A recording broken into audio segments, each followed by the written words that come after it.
right. So let's just say it was, yeah. Great. I know that you're the publicist, not me. Because it was like, yeah, but well, right. You know, because I wanted to put him down to be a better publicist. Basically, right. And with that example, I'll just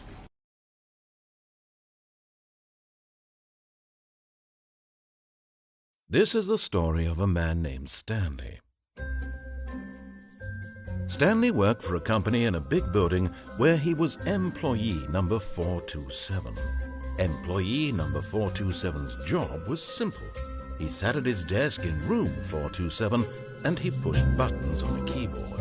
Orders came to him through a monitor on his desk, telling him what buttons to push, how long to push them, and in what order.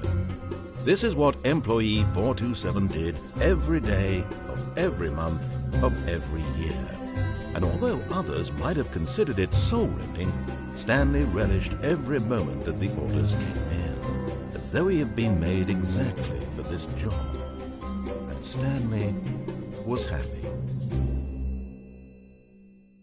And then one day, something very peculiar happened. Something that would forever change Stanley. Something he would never quite forget. He had been at his desk for nearly an hour when he realized that not one single order had arrived on the monitor for him to follow. No one had showed up to give him instructions, call a meeting, or even say hi. Never in all his years at the company had this happened, this complete isolation. Something was very clearly wrong. Shocked, frozen solid, Stanley found himself unable to move for the longest time. But as he came to his wits and regained his senses, he got up from his desk and stepped out of his office.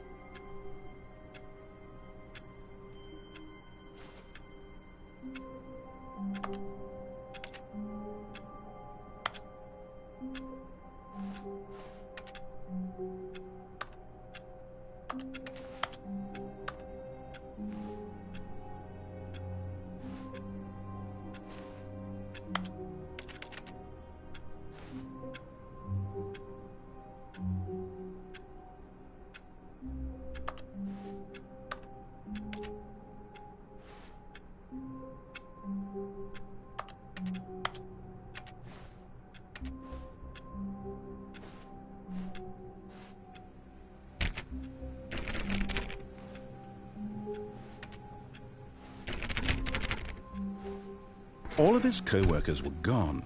What could it mean? Stanley decided to go to the meeting room. Perhaps he had simply missed a memo. No matter how hard Stanley looked, he couldn't find a trace of his co-workers.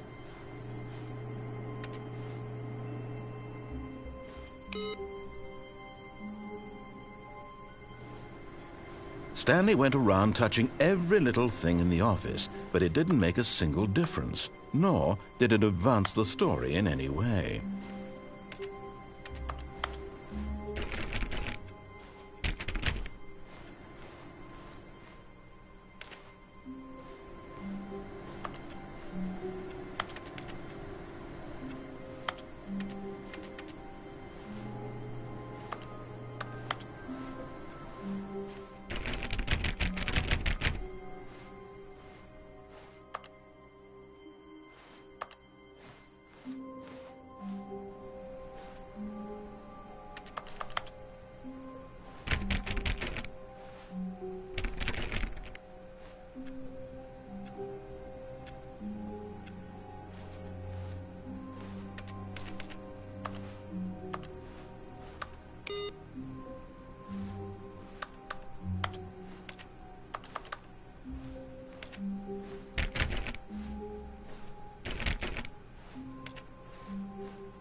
When Stanley came to a set of 2 open doors, he entered the door on his left.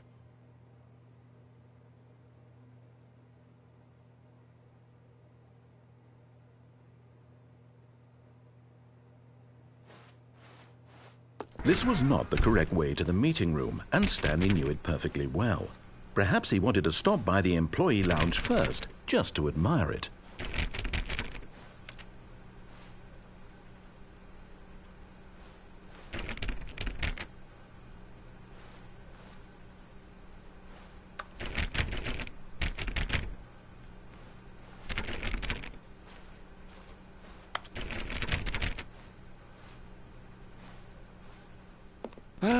Yes, truly a room worth admiring.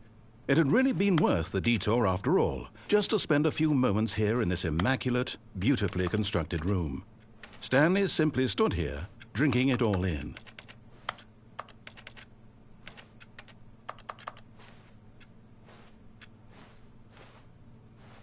Yes, really, really worth it being here in the room. A room so utterly captivating that even though all your co-workers have mysteriously vanished, here you sit looking at these chairs and some paintings. Really worth it.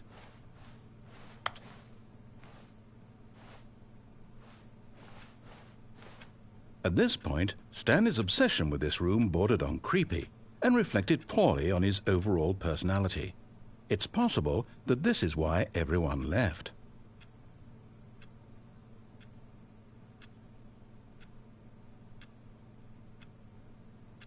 Stanley sat around waiting for more dialogue, but when a long time had passed and there was no more, he decided that the game was trying to send him a message.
But at last, he'd had enough of the amazing room and took the first open door on his left to get back to business.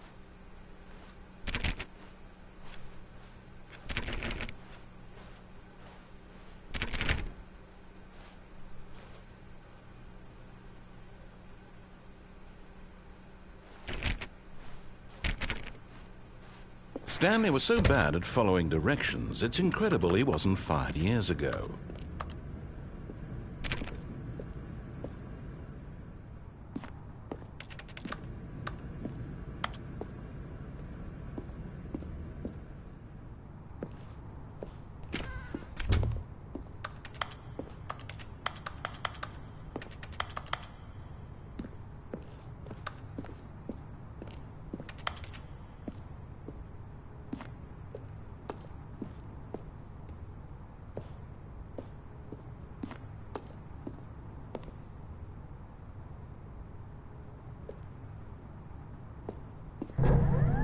Look, Stanley, I think perhaps we've gotten off on the wrong foot here. I'm not your enemy, really, I'm not. I realize that investing your trust in someone else can be difficult, but the fact is that the story has been about nothing but you all this time. There's someone you've been neglecting, Stanley. Someone you've forgotten about. Please, stop trying to make every decision by yourself. Now, I'm not asking for me, I'm asking for her. This is it, Stanley. Your chance to redeem yourself. To put your work aside. To let her back into your life. She's been waiting.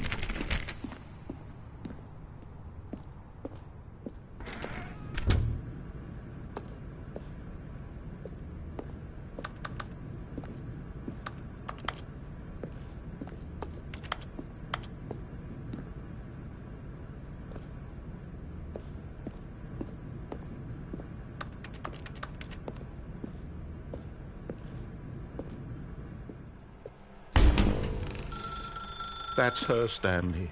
You need to be the one to do this, to reach out to her. If you can truly place your faith in another, then pick up the phone.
Oh, Stanley, is that you?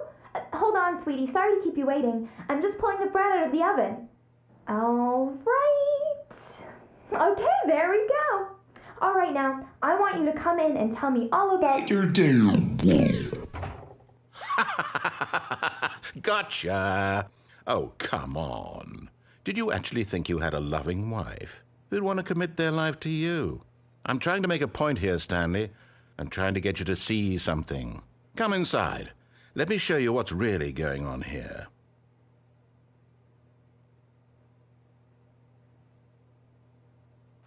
Sorry, but you're in my story now.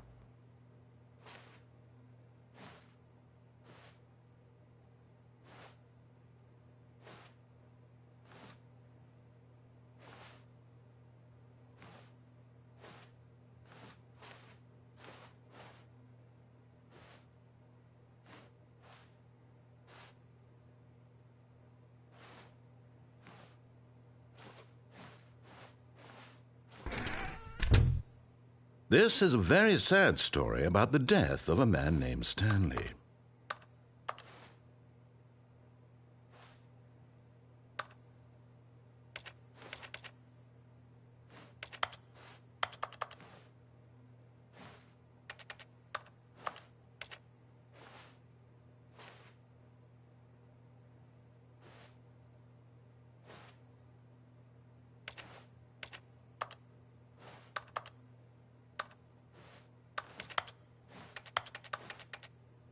Stanley is quite a boring fellow. He has a job that demands nothing of him, and every button that he pushes is a reminder of the inconsequential nature of his existence.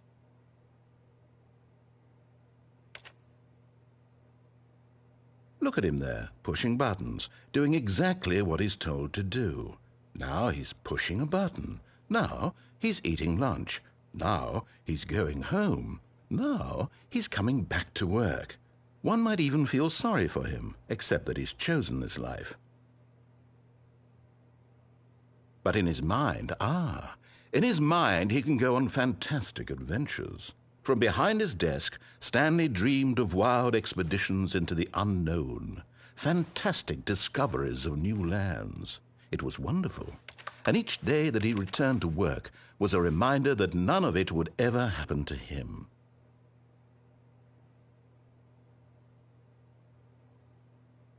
And so he began to fantasize about his own job. First, he imagined that one day while at work, he stepped up from his desk to realize that all of his co-workers, his boss, everyone in the building had suddenly vanished off the face of the earth. The thought excited him terribly.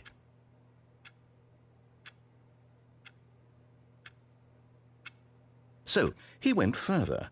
He imagined that he came to 2 open doors and that he could go through either. At last, choice. It barely even mattered what lay behind each door. The mere thought that his decisions would mean something was almost too wonderful to behold. As he wandered through this fantasy world, he began to fill it with many possible paths and destinations. Down one path lay an enormous round room with monitors and mind controls. And down another was a yellow line that weaved in many directions, and down another was a game with a baby. And he called it the Stanley Parable.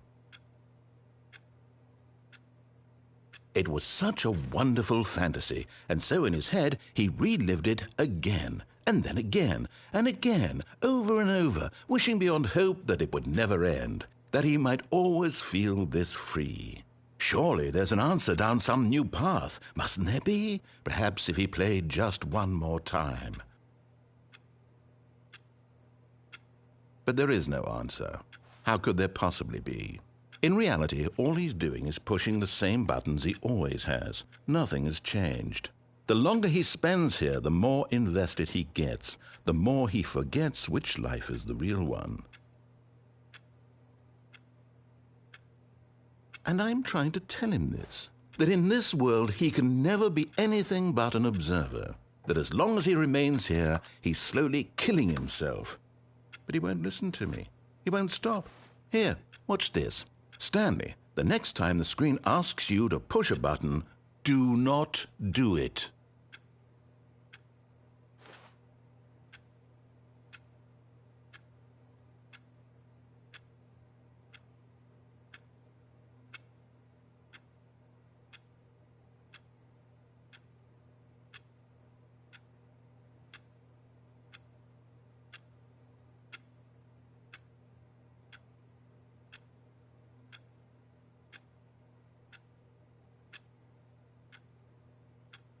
You see? Can he just not hear me? How can I tell him in a way that he'll understand that every second he remains here, he's electing to kill himself? How can I get him to see what I see? How can I make him look at himself? I suppose I can't, not in the way I want him to. But I don't make the rules. I simply play to my intended purpose, the same as Stanley. We're not so different, I suppose. I'll try once more to convey all this to him. I'm compelled to. I must. Perhaps, well, maybe this time he'll see. Maybe this time. And I tried again, and Stanley pushed a button.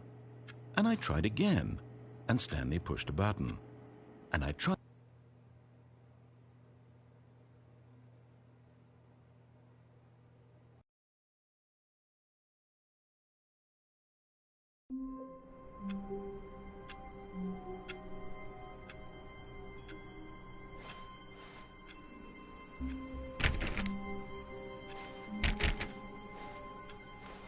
All of his co-workers were gone. What could it mean? Stanley decided to go to the meeting room. Perhaps he had simply missed a memo. No matter how hard Stanley looked, he couldn't find a trace of his co-workers.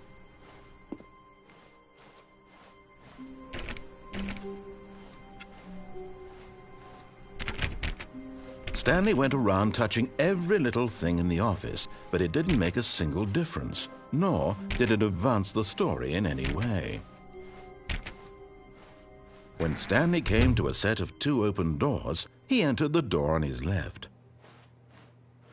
This was not the correct way to the meeting room, and Stanley knew it perfectly well. Perhaps he wanted to stop by the employee lounge first, just to admire it. Wow, yes, this room. What a beautiful, but eager to get back to business, Stanley took the first open door on his left.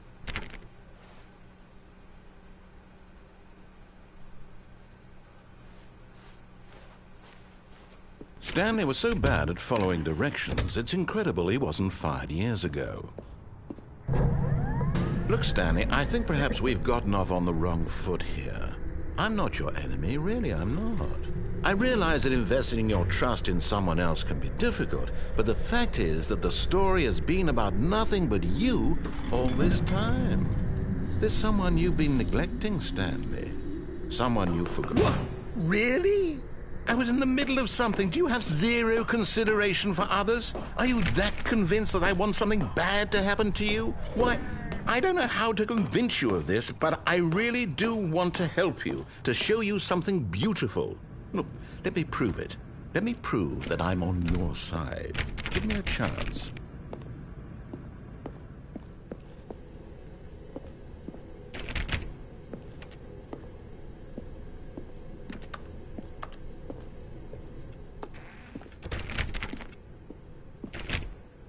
Now listen carefully, this is important. Stanley walked through the red door.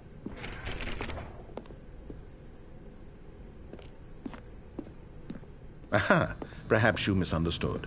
Stanley walked through the red door. I still don't think we're communicating properly. Stanley walked through the... All right, fine, go ahead, Stanley. You want to know so badly what's out there? You want to find out what lies at the end of this road you've chosen? Well, don't let me stop you. You see, there's nothing here. I haven't even finished building this section of the map, because you were never supposed to be here in the first place. Broken rooms, exposed developer textures. Is this what you had wanted? Was it worth ruining the entire story I had written out specifically for you? Do you not think I put a lot of time into that? Because I did. And in the end, it was all for nothing, because this is what you wanted to see. Help me here, Stanley. Help elucidate these strange and unknowable desires of yours. What would have made this game better? What did you want to see? Vehicles? Skill trees? Work with me. You've given me absolutely nothing so far. Tell you what, let me take a stab in the dark at a new design, and you can give me some feedback. There we go. A third option. This already feels leaps ahead of where we were before. Go ahead, Stanley. Take it for a spin.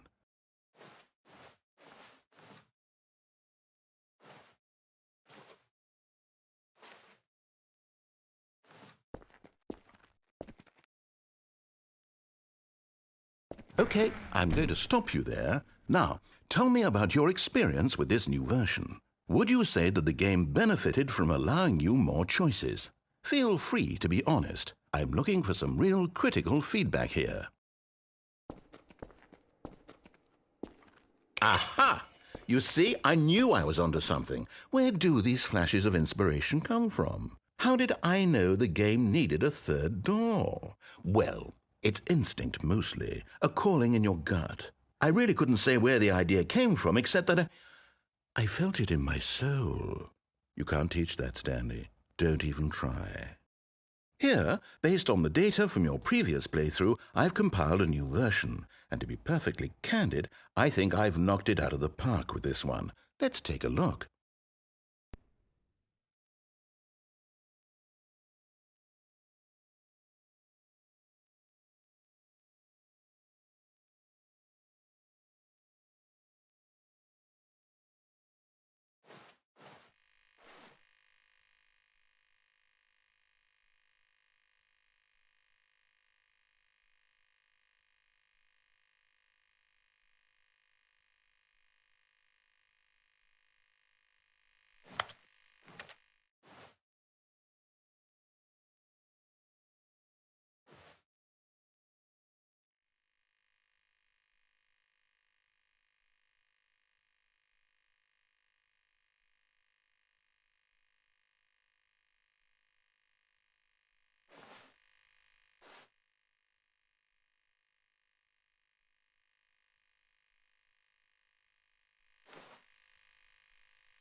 Now, would you say that competitive leaderboard helped you feel motivated to keep walking through doors? Again, honest answers, please.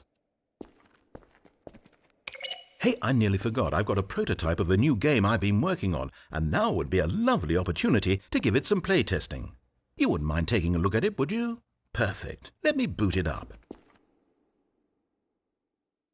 In this game, the baby crawls left towards danger. You click the button to move him back to the right, and if he reaches the fire, you fail.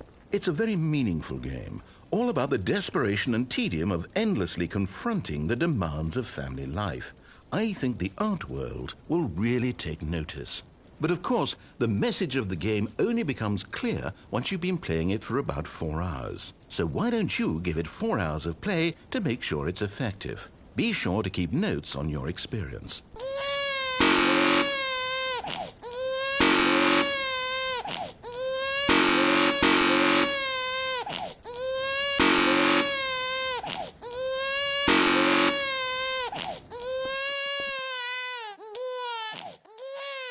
You heartless bastard. Did you do it because you hate babies or purely to spite me? Because if it's the latter, well, I don't know what to do. I'm completely out of ideas. I can't think of a single thing that might improve the experience for me. I'm not even going to try. I'm out. I'm done. It's over. Thank you for playing. Your input was extremely valuable. Oh, hey, since my game was so awful, why don't we play someone else's game, just to ease the pain? Let's see. What do we have here? Yes, this seems like it'll work. Let's give it a shot.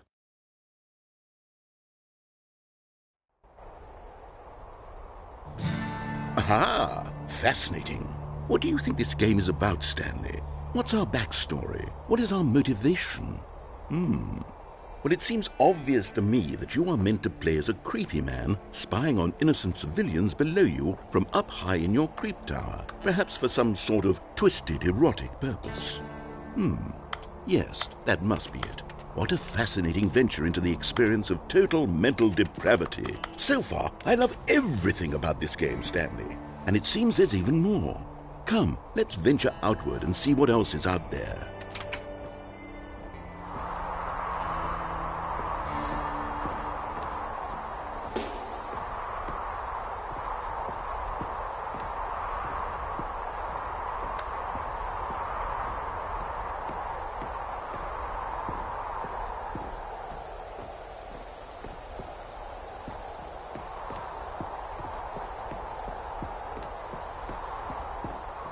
Oh, no. No, it can't be.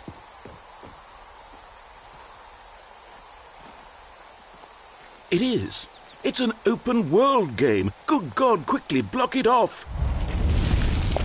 Oh, thank goodness, Stanley. What a close call. You nearly wandered off into that thing. That big, open, just wandering around. No right or wrong directions. No path to follow. You can just go in any... Oh, thank heavens we avoided it. We're out of the woods now, Stanley. Okay, I'm going to get us out of here. Let's find another game. Preferably something with walls. Something with nice, big, insurmountable walls. Okay, I think this will be just the thing.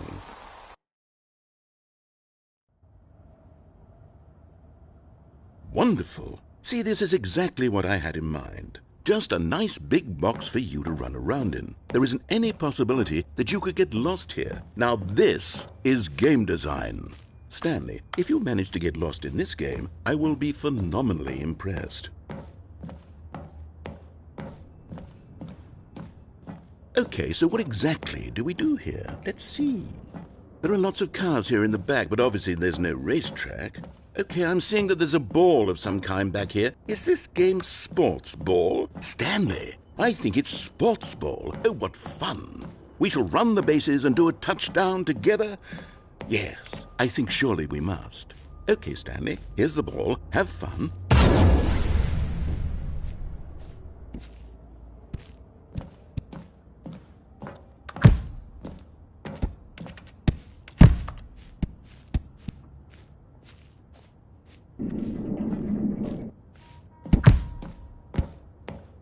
Are you doing it? Are you winning? Is this fun? Is it better than my miserable little story that I worked so hard on? Stanley, I have a thought, and I realize I'm not a sportsologist, but if one ball generates a certain amount of raw adrenal pleasure, then surely multiple balls makes for an even more euphoric sports experience. I'm going to try it out. Here comes another ball. Yes! Oh goodness, that really does feel amazing, doesn't it? Stanley, I'm like a child in a confectionery shop. I simply have to have more. I'm insatiable. More balls!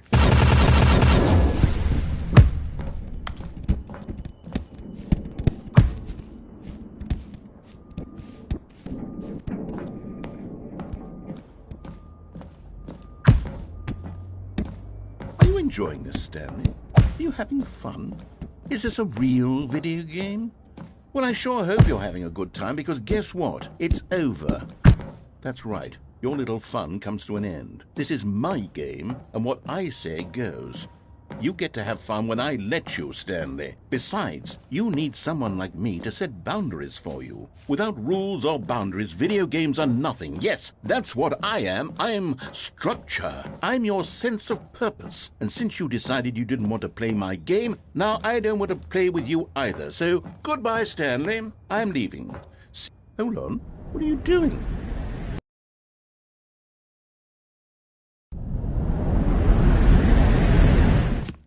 Stanley, don't do that. I can't follow you there. I can't help you. How will you write a story without me? You can't do it. You know that. Stanley, come back.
I wonder what he found. If what he wanted was to be the leading man in his own story, well, perhaps he's gotten it, down in wherever he is right now. I wonder if he's happy with his choice. and if he's learned the heavy cost that comes with it. He'll understand soon what I was trying to tell him. He needs me. Someone who will wrap everything up at the end, to make sense out of the chaos and the fear and the confusion. That's who I am. That is what I mean to this world. Oh, yes. Yes, I'll be back. There's no other way. Once this ends, after it all comes to a close, then I'll be back. The end will be here soon. Very soon. I can wait.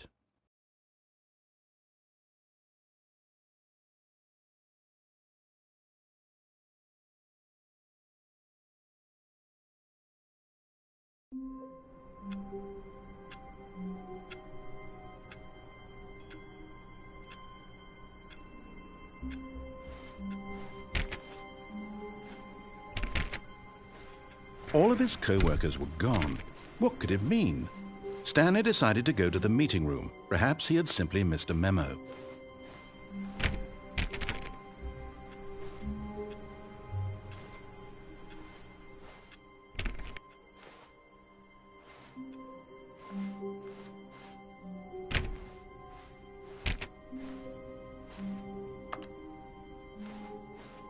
When Stanley came to a set of 2 open doors, he entered the door on his left.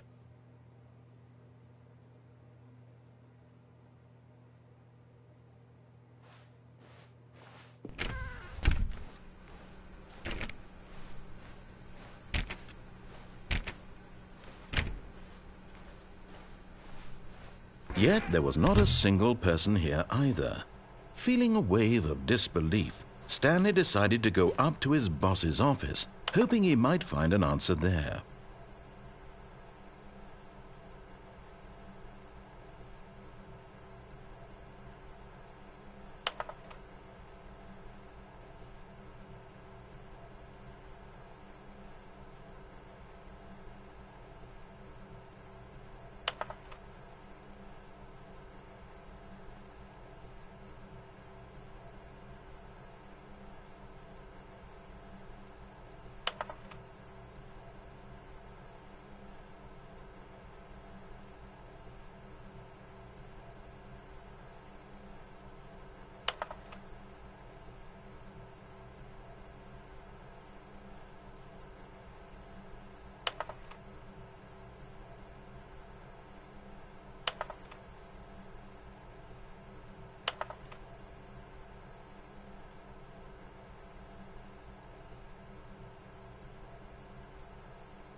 Stanley stepped into the broom closet, but there was nothing here, so he turned around and got back on track.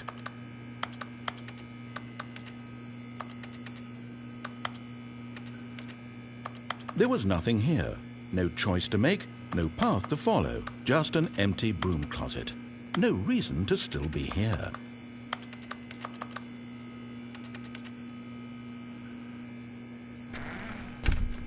It was baffling that Stanley was still just sitting in the broom closet. He wasn't even doing anything. At least if there was something to interact with, he'd be justified in some way. As it is, he's literally just standing there doing sweet FA.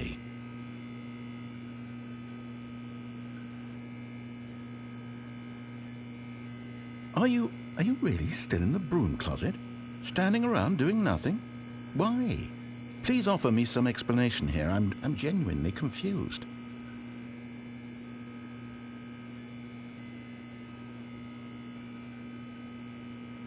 You do realize there's no choice or anything in here, right? If I'd said Stanley walked past the broom closet, at least you would have had a reason for exploring it to find out.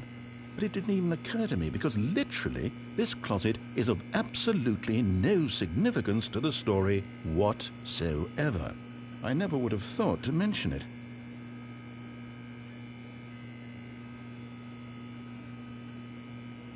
Maybe to you this is somehow its own branching path. Maybe when you go talk about this with your friends, you'll say, "Oh, did you get the broom closet ending? The broom closet ending was my favorite." I hope your friends find this concerning.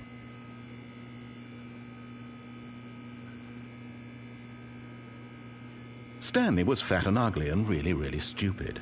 He probably only got the job because of a family connection. That's how stupid he is. That or with drug money. Also, Stanley is addicted to drugs and hookers.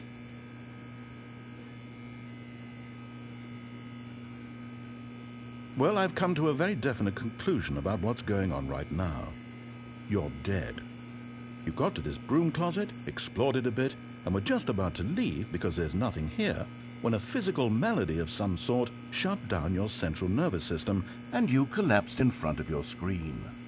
Well, in a situation like this, the responsible thing is to alert someone nearby so as to ensure that your body is taken care of before it begins to decompose. Hello? Anyone who happens to be nearby? The person at this computer is dead. They have fallen prey to any number of your countless human physiological vulnerabilities.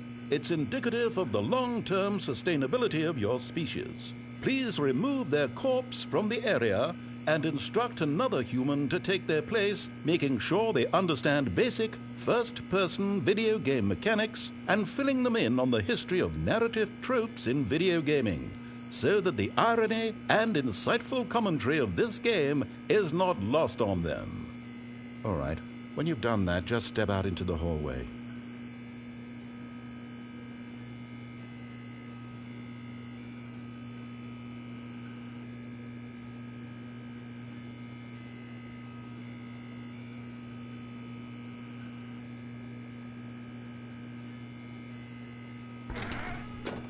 Ah, second player. It's good to have you on board. I guarantee you can't do any worse than you too. Unbelievable. I'm at the mercy of an entire species of invalids. Perhaps there's a monkey nearby you can hand the controls to. A fish? Fungus? Look, you can hammer out the details. I'm not particularly picky. I'll just be waiting for when you're ready to pick up the story again.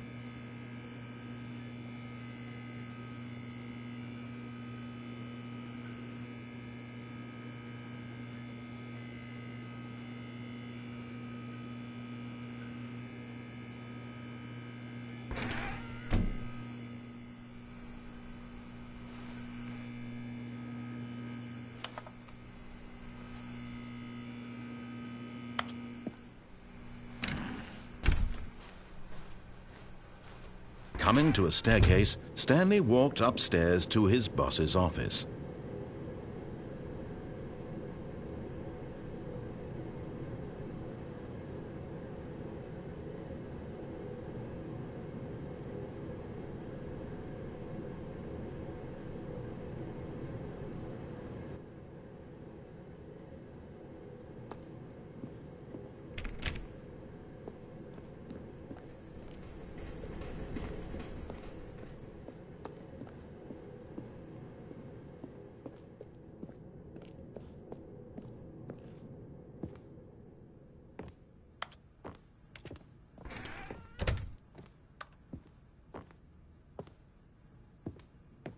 Stepping into his manager's office, Stanley was once again stunned to discover not an indication of any human life. Shocked, unraveled, Stanley wondered in disbelief who orchestrated this. What dark secret was being held from him?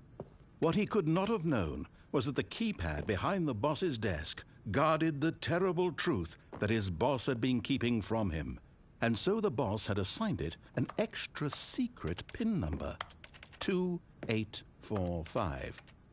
But of course, Stanley couldn't possibly have known this.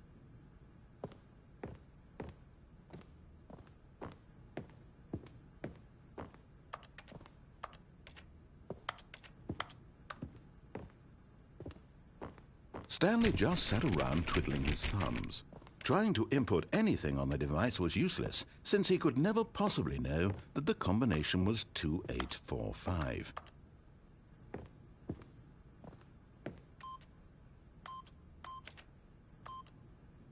Two, 8, 4, 5.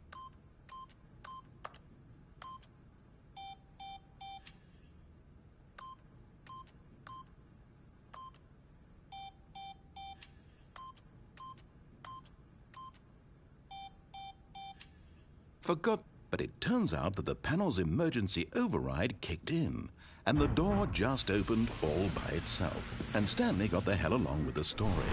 Well, whoop-de-doo.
Descending deeper into the building, Stanley realized he felt a bit peculiar. It was a stirring of emotion in his chest, as though he felt more free to think for himself, to question the nature of his job. Why did he feel this now, when for years it had never occurred to him? This question would not go unanswered for long.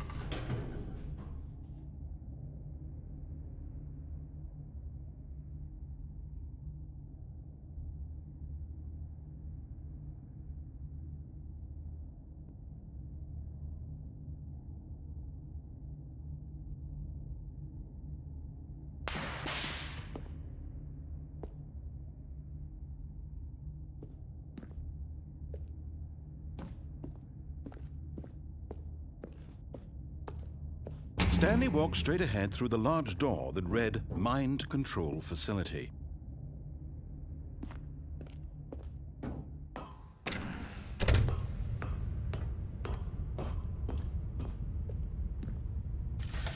The lights rose on an enormous room packed with television screens. What horrible secret did this place hold? Stanley thought to himself.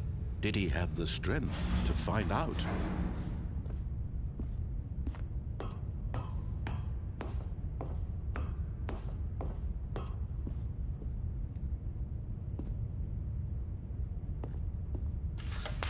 Now the monitors jumped to life, their true nature revealed. Each bore the number of an employee in the building, Stanley's co-workers. The lives of so many individuals reduced to images on a screen, and Stanley, one of them, eternally monitored in this place where freedom meant nothing.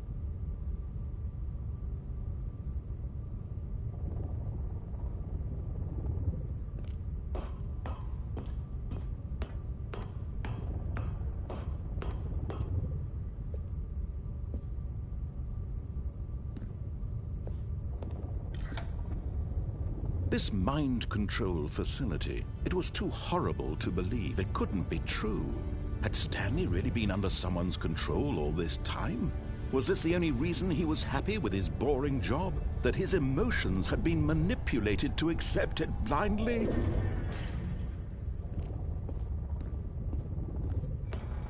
No, he refused to believe it. He couldn't accept it. His own life in someone else's control? Never! It was unthinkable, wasn't it? Was it even possible? Had he truly spent his entire life utterly blind to the world?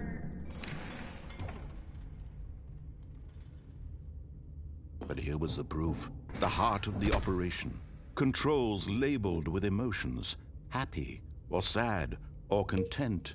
Walking, eating, working, all of it monitored and commanded from this very place. And as the cold reality of his past began to sink in, Stanley decided that this machinery would never again exert its terrible power over another human life. For he would dismantle the controls once and for all.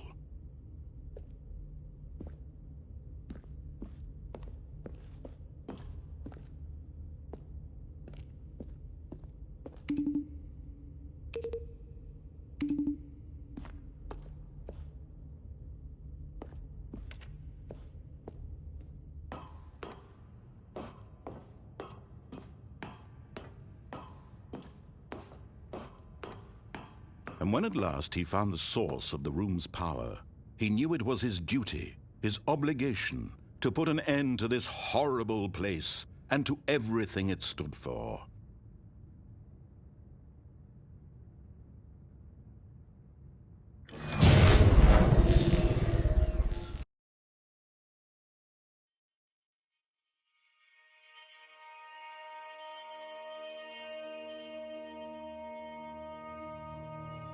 Blackness and a rising chill of uncertainty. Was it over? Yes! He had won! He had defeated the machine, unshackled himself from someone else's command. Freedom was mere moments away. And yet, even as the immense door slowly opened, Stanley reflected on how many puzzles still lay unsolved. Where had his co-workers gone? How had he been freed from the machine's grasp? What other mysteries did this strange building hold? But as sunlight streamed into the chamber, he realized none of this mattered to him, for it was not knowledge or even power that he had been seeking, but happiness. Perhaps his goal had not been to understand, but to let go. No longer would anyone tell him where to go, what to do, or how to feel. Whatever life he lives, it will be his. And that was all he needed to know. It was perhaps the only thing worth knowing. Stanley stepped through the open door.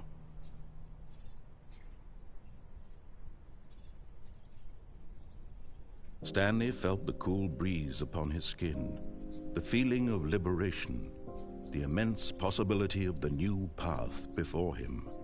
This was exactly the way, right now, that things were meant to happen. And Stanley was happy.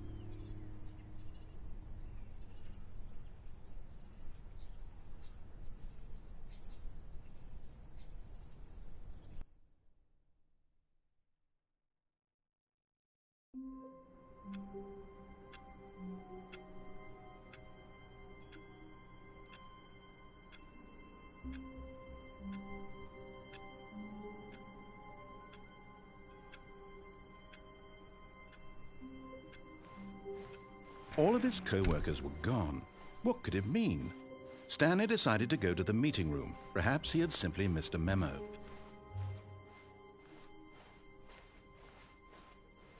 When Stanley came to a set of 2 open doors, he entered the door on his left.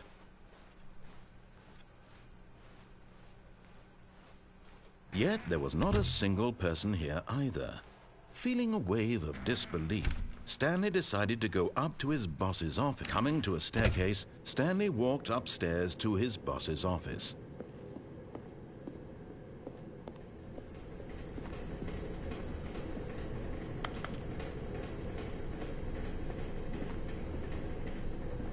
But Stanley just couldn't do it.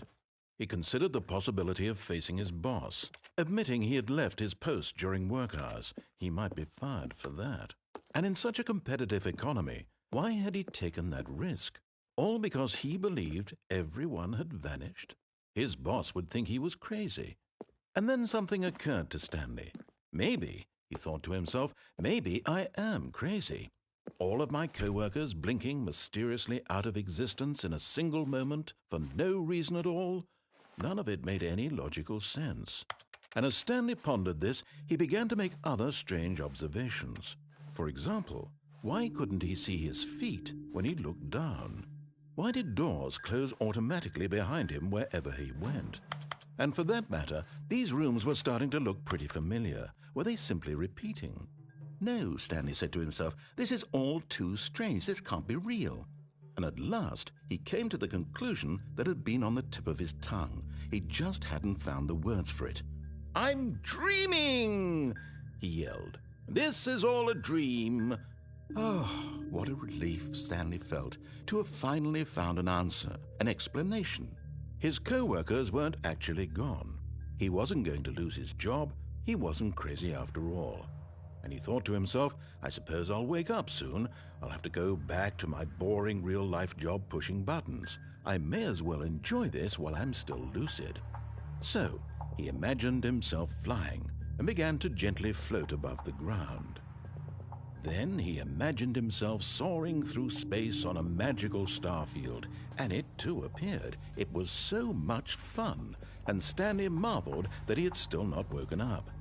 How was he remaining so lucid? And then perhaps the strangest question of them all entered Stanley's head. One he was amazed he hadn't asked himself sooner. Why is there a voice in my head dictating everything that I'm doing and thinking? Now the voice was describing itself being considered by Stanley, who found it particularly strange.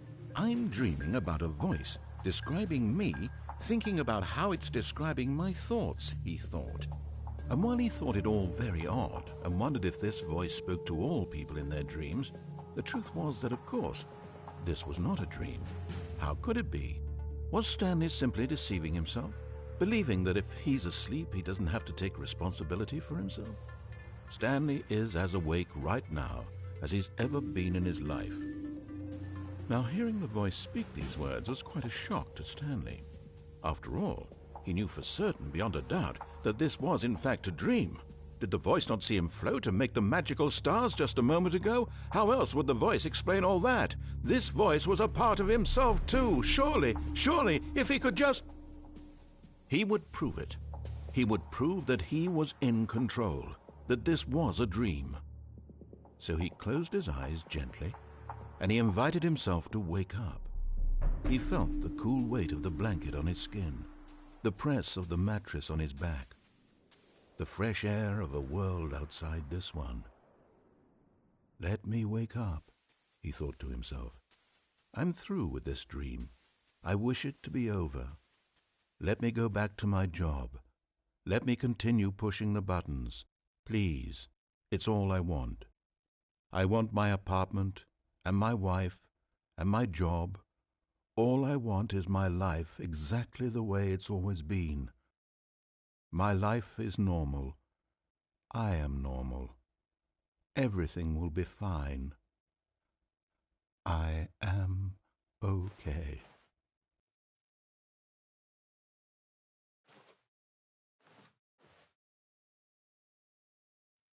Stanley began screaming. Please, someone, wake me up. My name is Stanley. I have a boss. I have an office. I am real. Please, just someone tell me I am real. I must be real. I must be. Can anyone hear my voice? Who am I? Who am I? And everything went black.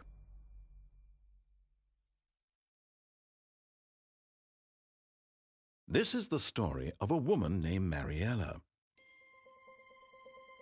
Mariella woke up on a day like any other. She arose, got dressed, gathered her belongings, and walked to her place of work. But on this particular day, her walk was interrupted by the body of a man who had stumbled through town talking and screaming to himself, and then collapsed dead on the sidewalk. And although she would soon turn to go call for an ambulance, for just a few brief moments she considered the strange man. He was obviously crazy. This much she knew. Everyone knows what crazy people look like. And in that moment, she thought to herself how lucky she was to be normal. I am sane. I am in control of my mind. I know what is real and what isn't.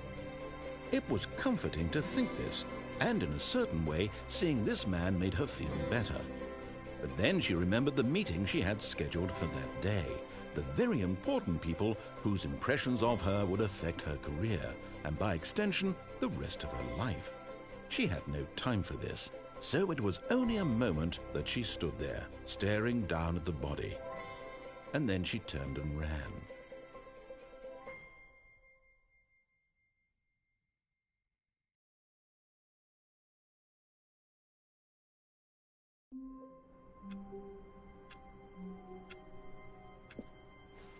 Stanley had never seen the office this brightly lit. Was it a sign of something? He hoped it was. He hoped very much that it was.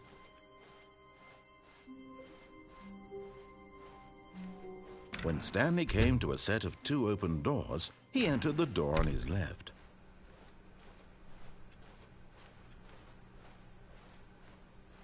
Yet there was not a single person here either.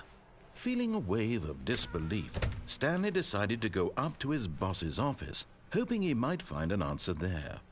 Coming to a staircase, Stanley walked upstairs to his boss's office. But Stanley just couldn't do it. He considered the possibility of facing his boss. Admitting he had left his post during work hours, he might be fired for that. And in such a competitive economy, why had he taken that risk? All because he believed everyone had vanished? His boss would think he was crazy. And then something occurred to Stanley. Maybe, he thought to himself, maybe I am crazy. All of my co-workers blinking mysteriously out of existence in a single moment for no reason at all? None of it made any logical sense. And as Stanley pondered this, he began to make other strange observations. For example, why couldn't he see his feet when he looked down? Why did doors close automatically behind him wherever he went? And for that matter, these rooms were starting to look pretty familiar. Were they simply repeating? No, Stanley said to himself, this is all too strange. This can't be real. And at last, he came to the conclusion that had been on the tip of his tongue. He just hadn't found the words for it. "I'm dreaming!" he yelled. "This is all a dream." Oh, what a relief Stanley felt to have finally found an answer, an explanation. His co-workers weren't actually gone. He wasn't going to lose his job. He wasn't crazy after all. And he thought to himself, I suppose I'll wake up soon. I'll have to go back to my boring real-life job pushing buttons. I may as well enjoy this while I'm still lucid. So he imagined himself flying and began to gently float above the ground. Then he imagined himself soaring through space on a magical starfield, and it too appeared. It was so much fun, and Stanley marveled that he had still not woken up. How was he remaining so lucid? And then perhaps the strangest question of them all entered Stanley's head. One he was amazed he hadn't asked himself sooner. Why is there a voice in my head dictating everything that I'm doing and thinking? Now the voice was describing itself being considered by Stanley, who found it particularly strange. I'm dreaming about a voice describing...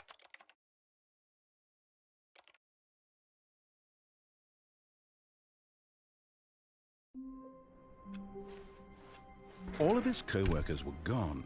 What could it mean? Stanley decided to go to the meeting room. Perhaps he had simply missed a memo.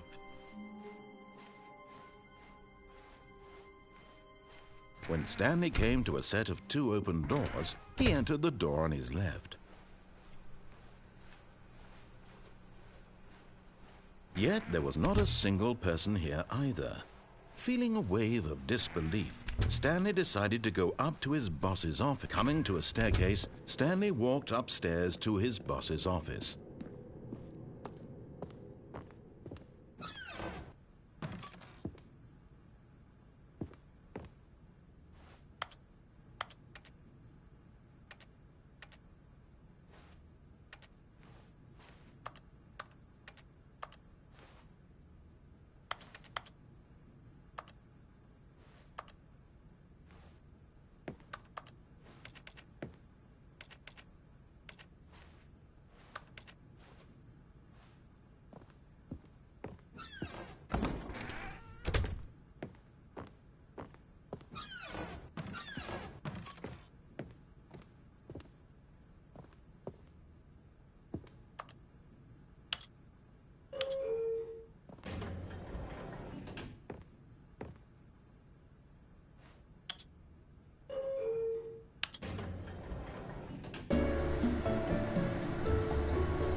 Stepping into his manager's office, Stanley was once again stunned to discover not an indication of any human life.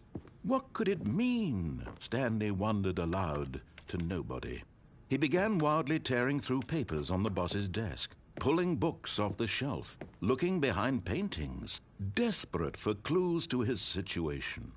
But his attention was caught by a keypad behind the boss's desk. What could its purpose be?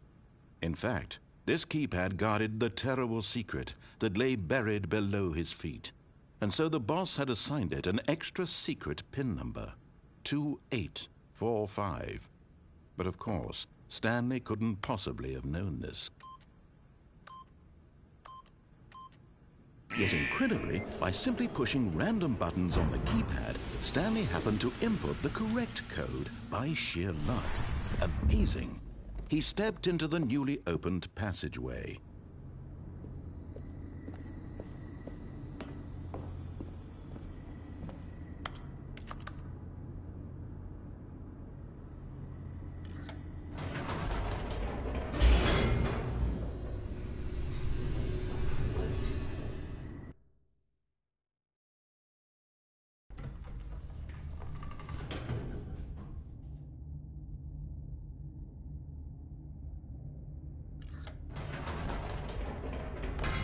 Whoops. Nope.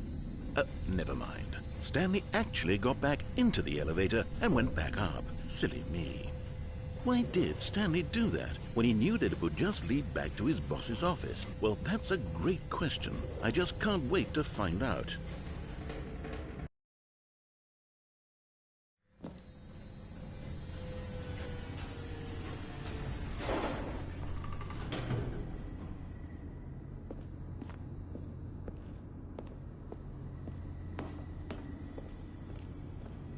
Here we are, Stanley. It's your boss's office. Exactly the way it was before you got onto the elevator. It's still just exactly what it is. What a decision you've made to come up here and look at the office again. This has fleshed out the plot of the story in new and fascinating ways I could have never anticipated. It's that keen eye for storytelling that you have, an incisive rapid fire of critical plot points, one after the other, weaving a rich tapestry of uncompromising narrative. Wow! I'm bolted to the edge of my seat.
Incredible. Now he's getting back into the elevator and going down again. Ladies and gentlemen, how does he keep coming up with all of this?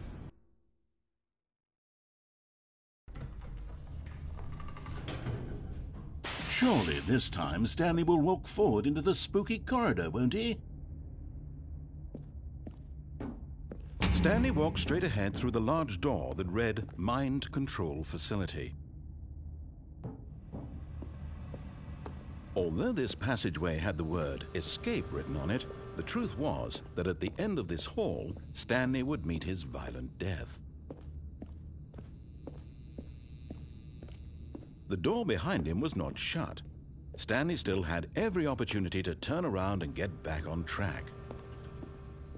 At this point, Stanley was making a conscious, concerted effort to walk forward and willingly confront his death.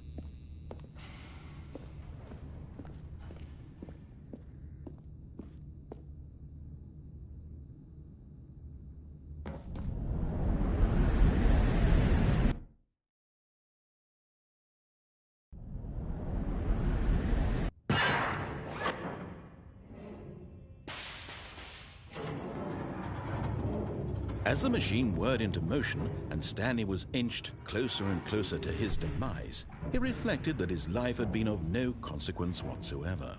Stanley can't see the bigger picture. He doesn't know the real story, trapped forever in his narrow vision of what this world is. Perhaps his death was of no great loss, like plucking the eyeballs from a blind man. And so he resigned and willingly accepted this violent end to his brief and shallow life. Farewell, Stanley.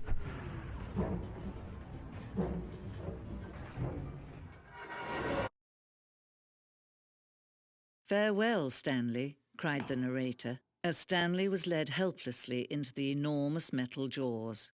In a single visceral instant, Stanley was obliterated as the machine crushed every bone in his body, killing him instantly.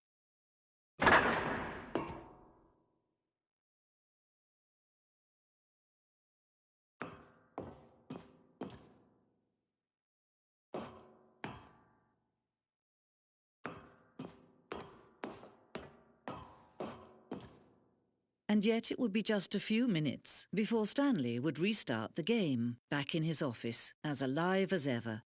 What exactly did the narrator think he was going to accomplish?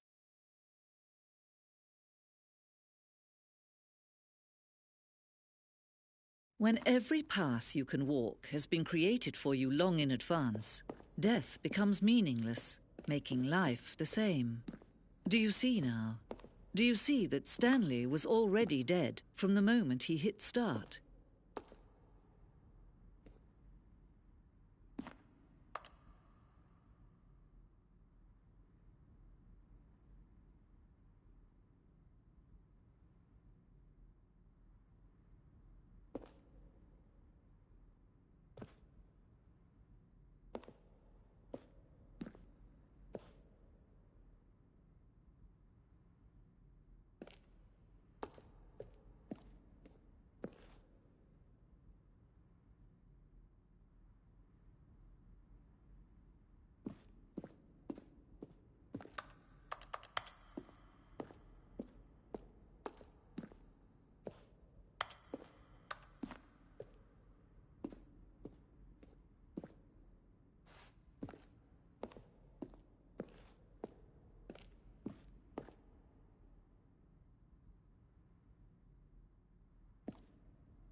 Where were all of his co-workers? Oh, I don't know. How about they're throwing a surprise party for him for all his button pushing? Does that sound plausible? Then he pushed the number 4. Stanley stood on the snow. Now look closely, Stanley. See how it's impossible for the player to do anything in this room? Perfect example of poor level design, textbook mistake. It's the kind of thing you pick up on intuitively if you have even the most fundamental understanding of good and bad game design. But of course, you being you, you'll probably spend the next hour trying to solve it. Here, I'm just going to make this easy on you. Try the other one then.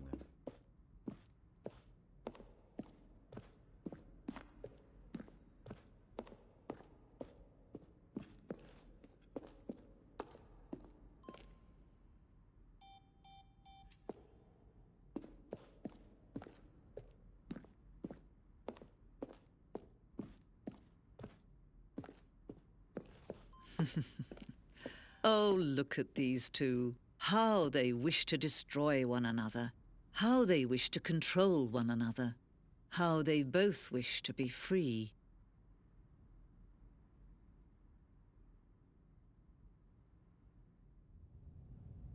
Can you see? Can you see how much they need one another? No, perhaps not. Sometimes these things cannot be seen. But listen to me. You can still save these two. You can stop the program before they both fail. Turn off your PlayStation. There's no other way to beat this game. As long as you move forward, you'll be walking someone else's path. Stop now and it'll be your only true choice. Whatever you do, choose it. Don't let time choose for you. Don't let...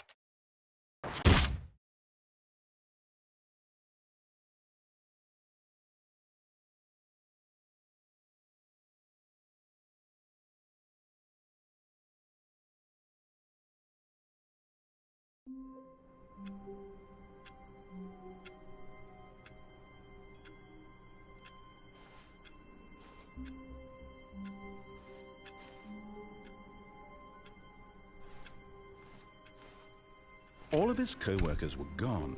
What could it mean? Stanley decided to go to the meeting room. Perhaps he had simply missed a memo.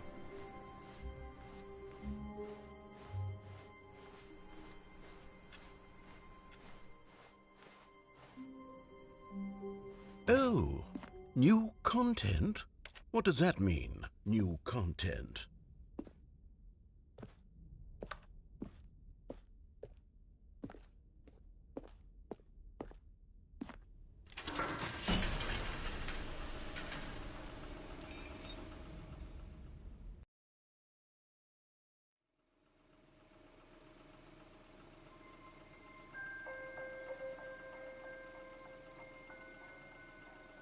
Hello, and thank you for playing the Stanley Parable Ultra Deluxe.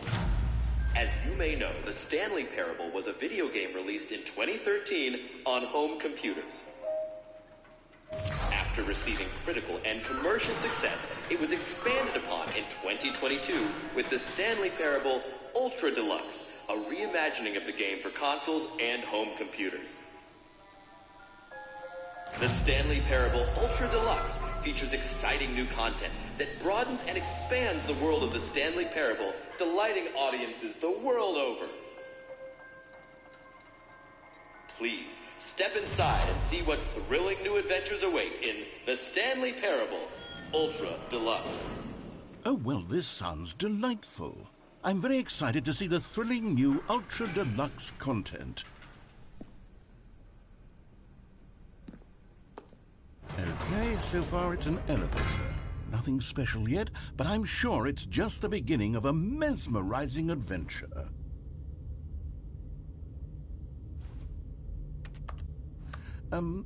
Is it broken? What's going on here? Should we be moving somewhere or... Oh, there we go. All right, finally, at long last, it's on to the new content. I've never been more ready. Let's do it.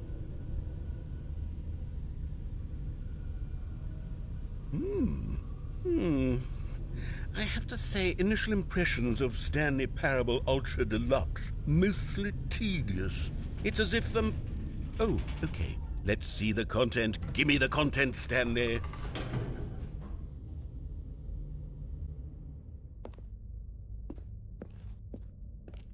All right. All right, let's see. It's the jump circle.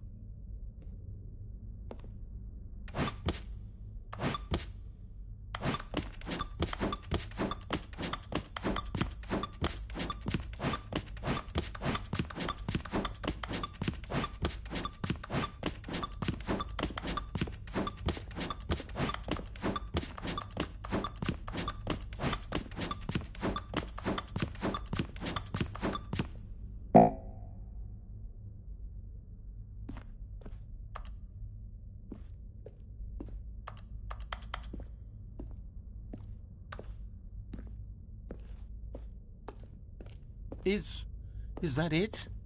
Surely that's not all the new content. There has to be something else, right? Goodness, another elevator. Stanley, I have to say, initial impressions of this game are not positive. It's just elevators and jumping. Is this what passes for exciting new content? If this is new content, then I could just read you the whole dictionary. There's 20 hours of new content right there. Hell, I could count to 30 trillion. You could put that on the box. The Stanley Parable Ultra Deluxe, now with over 1,000 hours of new content. And if... Oh, wait. There's more. Very good. Yes. I knew there had to be something else. Let's see it. I'm ready for whatever it is.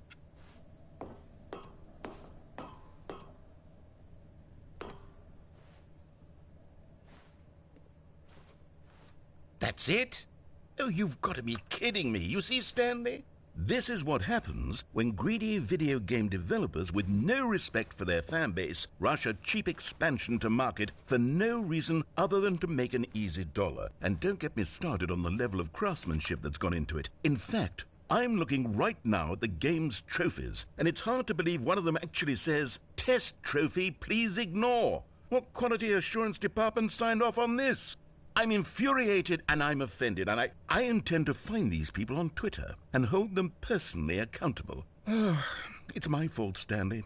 I built up too much anticipation around the new content, I'm afraid. It could never have lived up to such expectations.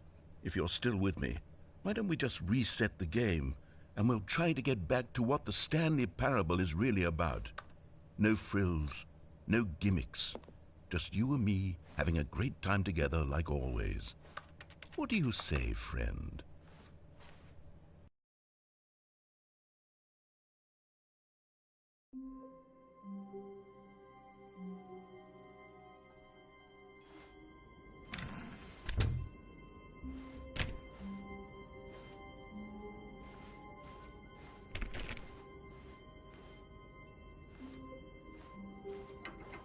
Psst! Stanley! Come over here! In the vent! I want to show you something.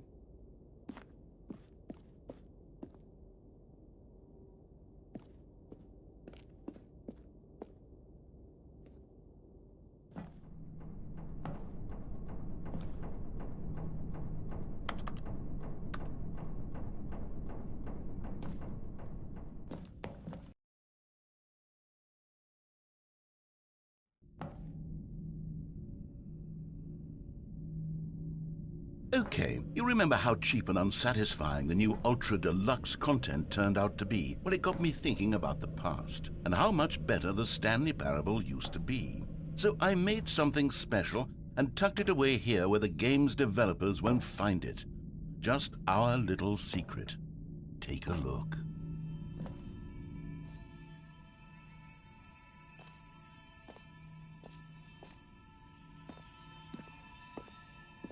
I call it the Memory Zone.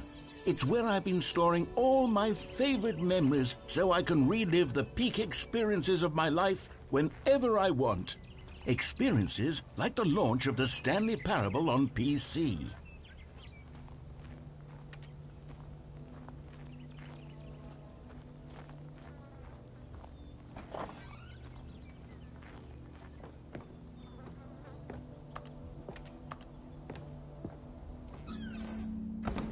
You see, Stanley, doesn't the memory zone remind you of how wonderful Stanley Parable was before it was sullied with a cheap PlayStation port? Remember back in October of 2013 when the game originally launched? Back then, video games had integrity. Back then, it all meant something.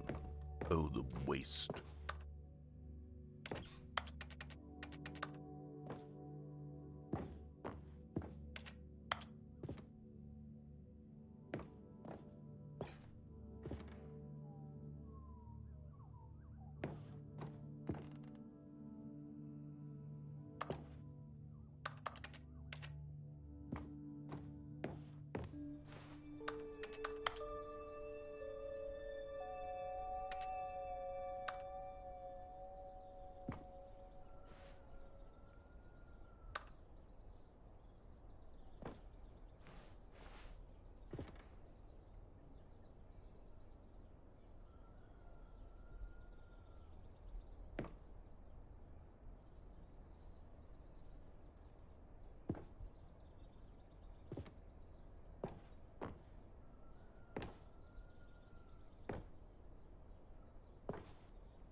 And over here is where I keep reviews of the Stanley Parable. Like this stunning triumph of games journalism, 10 out of 10 from Destructoid.com. James Stephanie Sterling writes, and I quote, "Where so many games that aspire to be more than games end up less than any form of art, Stanley Parable strives and then succeeds to be every game ever created."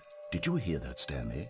Every game ever created. That's how grand and all-encompassing the original Stanley Parable was. It was literally every game ever created. It was Skyrim, it was Persona 3, it was all of them, and now it's nothing. It's no games at all. It isn't even the Stanley Parable anymore. It's just a husk now.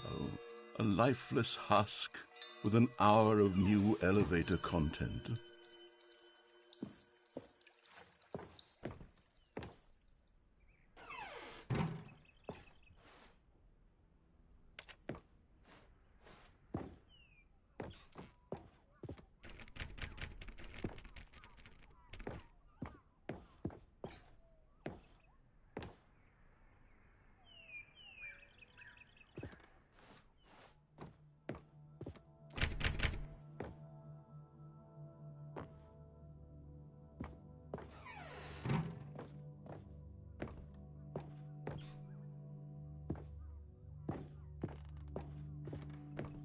Here's another moving passage, this time from GameSpot.com.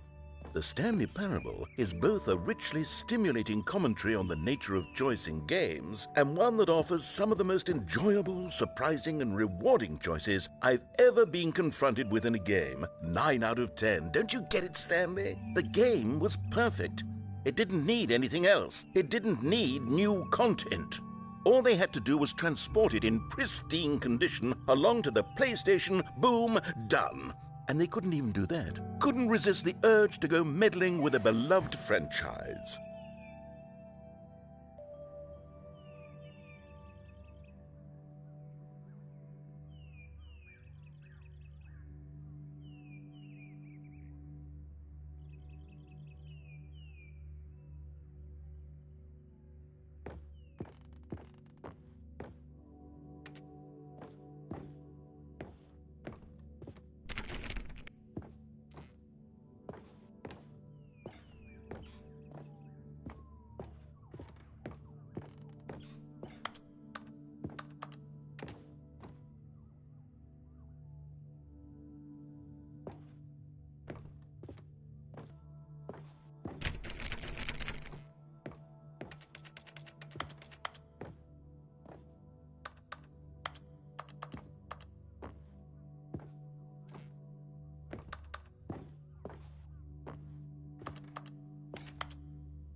These were simpler times, Stanley.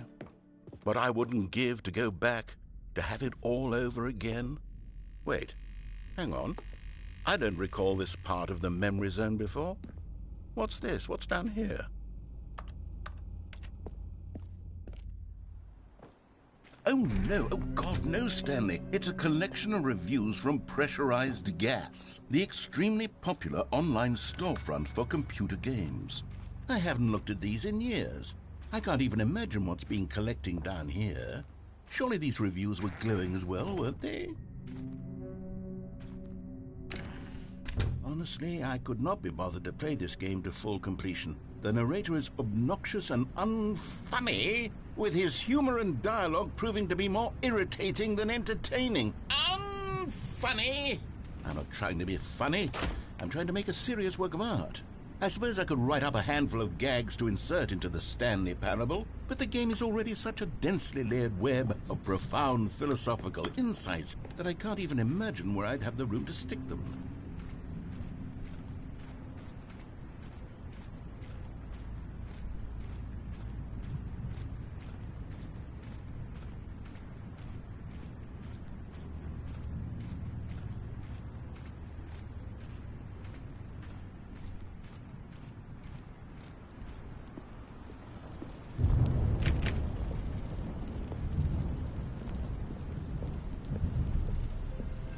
Okay, let's see what this one says. While the idea for the game is good, for someone who prefers non-linear games, this preachiness gets annoying fast. Preachy? Stanley? I'm not preachy, am I? You can tell me if I'm preachy. Honestly, you can. Oh, goodness. This is actually quite shocking for me. Well, to be honest, I had always thought of the game's dialogue as being rather terse to begin with. You can't know how much fluff I cut from the game to get it to feel as light and airy as it... Well, I always thought it did, but maybe it wasn't. Oh dear, what an awful memory to have to hold on to. These black marks on my otherwise unimpeachable track record. I feel like a failure, like I let these people down. Perhaps the Stanley Parable isn't quite as sterling as I always remembered.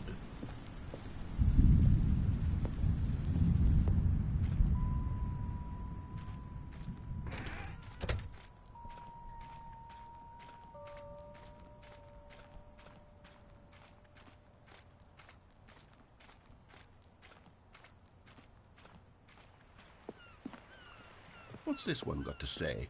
You constantly have to stop doing anything so the narrator can catch up with his long-winded explanations of what's happening. I wish there was a skip button. A skip button? Well, yes. Yes, I think we can do that. If I'm truly too preachy, then maybe letting you skip ahead for just a moment, surely it couldn't hurt. Not if it means we can strike these negative reviews from the record. Only positive reviews of the Stanley Parable. That's my motto today, and it's always been my motto. I'd do anything for the customer, Stanley. Yes, a skip button we shall have.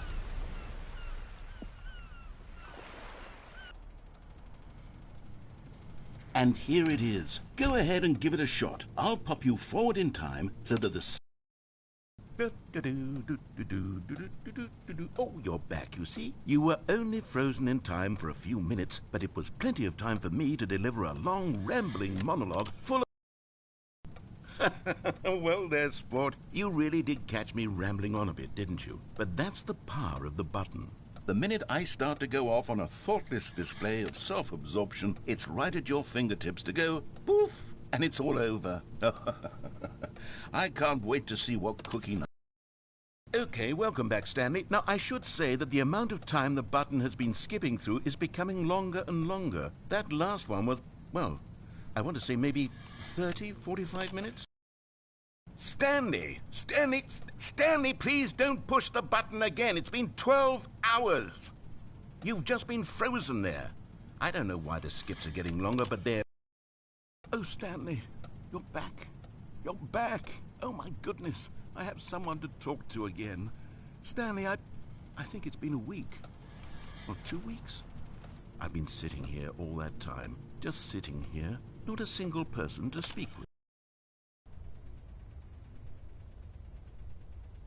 Oh, hello. It's you. You're here again. Welcome. I have had time to think about you and about us and about everything we've been through. I've had so much time, I stopped keeping track after a year. Have you ever sat down in one place and not moved for one entire year?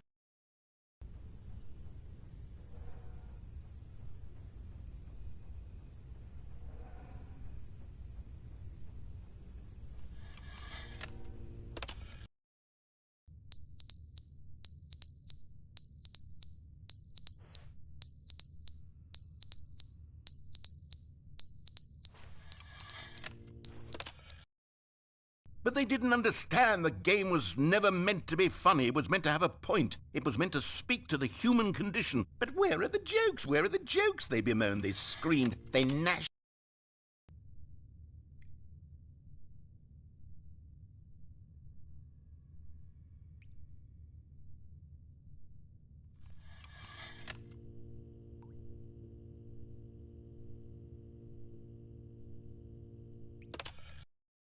The end is never the end, is never the end, is never the end, is never the end, is never the end, is never the end, is never the end, is never the end, is never the end, is never the end, is never the end.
All of his co-workers were gone. What could it mean? Stanley decided to go to the meeting room. Perhaps he had simply missed a memo.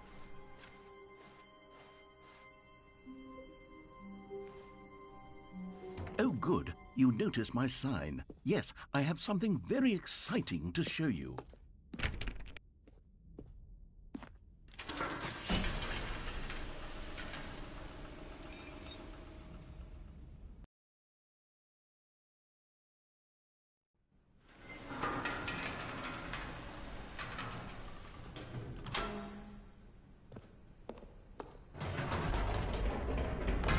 You see, Stanley, I've been reflecting on the Stanley parable and about how roundly disappointing this ultra-deluxe version has turned out to be.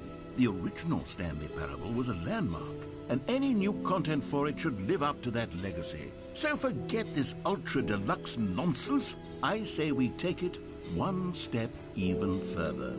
Which is why I'm very proud to announce for the first time ever, the Stanley Parable 2.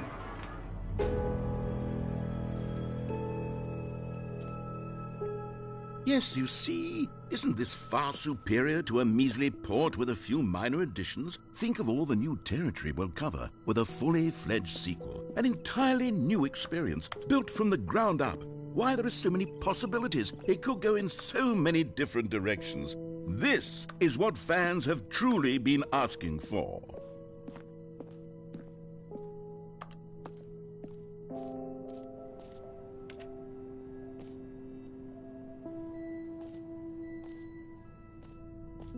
Calling it the Stanley Parable 2 is just so much catchier than Ultra Deluxe, don't you think? Ultra Deluxe? What does it even mean? But the Stanley Parable 2, now that's an artistic statement right there. It's future-oriented. It screams progress and innovation and long-term franchising potential.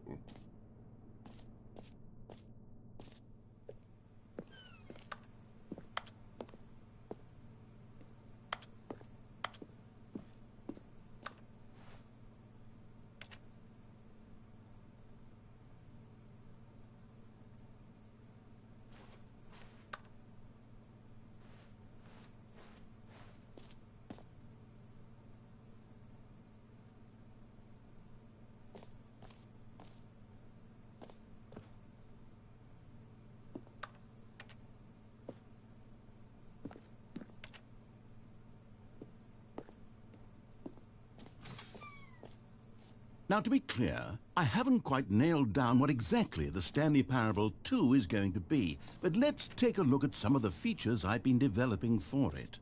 I figure that if I can loosely organize a handful of interesting concepts, that surely the game will sort of naturally spring up around them. It'll all work itself out. Game development is much more of a fuzzy magic than anything scientific or logical, really.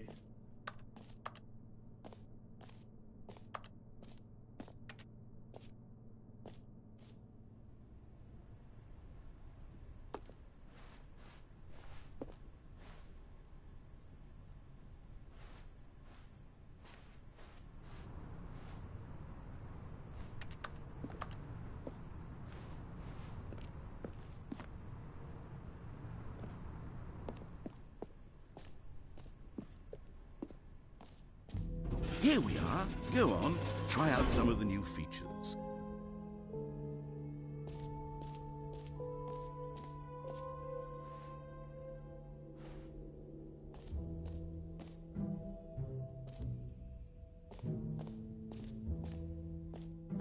For the Stanley Parable 2, I asked myself, what do players really want? And of course, the first and most obvious answer is that they want to be individually recognized and validated as people. So with that in mind, my first addition to the game is this button which speaks the name of the person playing the game. Isn't that wonderful? Jim. Sorry, I should have clarified. Right now, the button only says the name Jim. But of course, in the final game, this button will say your name, whatever name that is. Here, let's have you role-play as Jim to really simulate the full experience of this feature. Just play along. I promise you'll love it.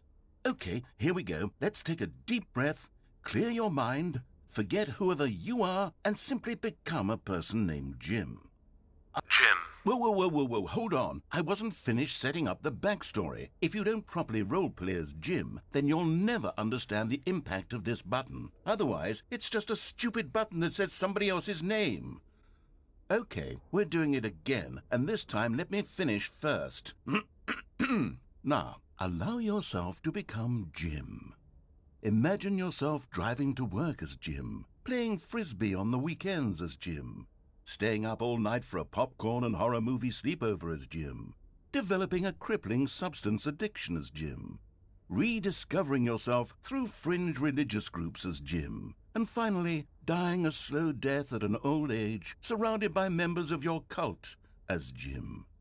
Do you feel it in your soul? Are you really, truly Jim right now? If so, then please step forward and press the button. Jim. Yes! You see? What a thrill! What a rush! That was you! The button described you. Do it again. Do it again. Jim. Ooh, it hits even harder the second time. If this were the only new feature in the Stanley Parable 2, it would still be worth the money. Let's take a break from the Jim button. I'm too emotionally drained from all of this personal validation. Jim. Whoa there, cowboy. Sometimes a person can be too much Jim. I'm putting the Jim button away. Otherwise, soon you'll start to Jim, lose all Jim, sense Jim, of who you actually Jim. are. Jim.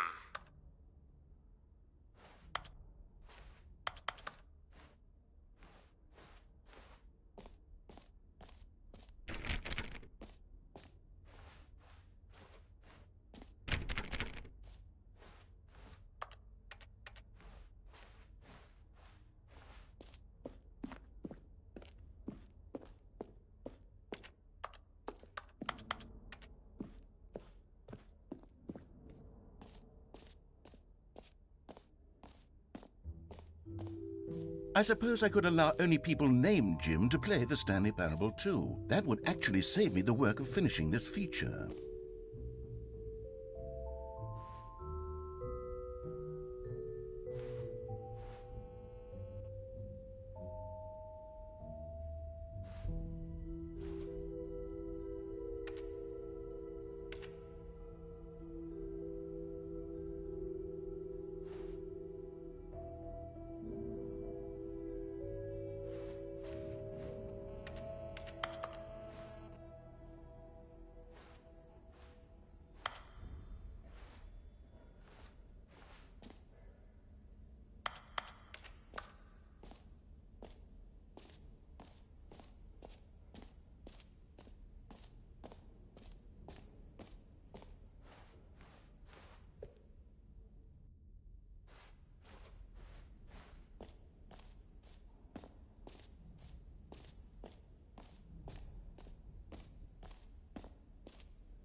A common complaint of the Stanley Parable was that it was confusing and paradoxical, that it engendered a chaotic sense of reckless despair in those who played it. Well, I am happy to say that after much consideration, I've engineered a clever solution to this fundamental problem with the game.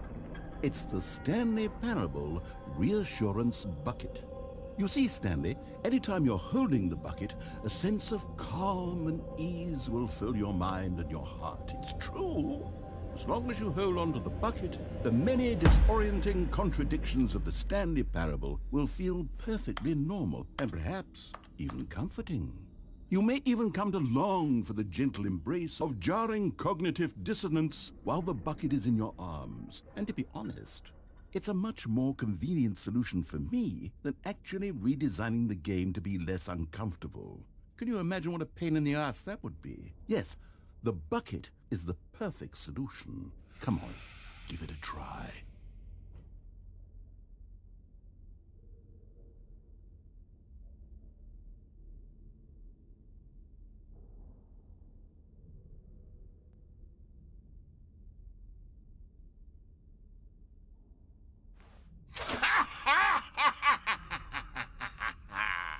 Can you feel it?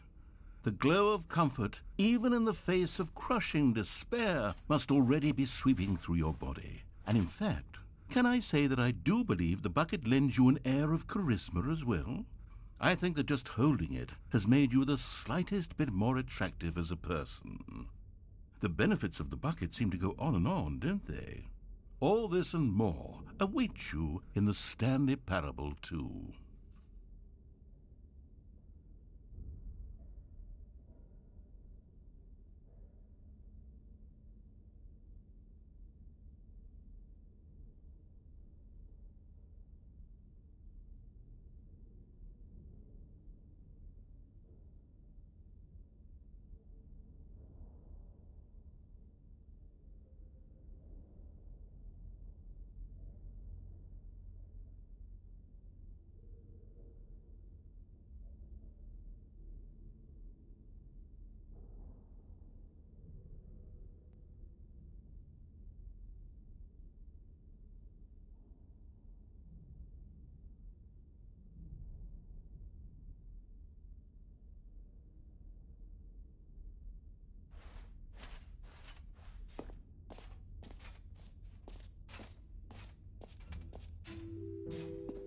does anyone give out awards for most enjoyable bucket in a video game?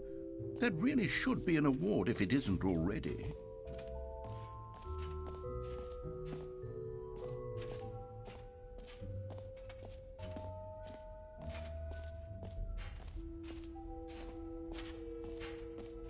Okay, I'll be honest, I haven't yet decided on this one. I think that in the new version, the office could use a bit of decoration, like balloons. But I'm undecided on Get Well Someday and Happy 12th Birthday. Which would you go with?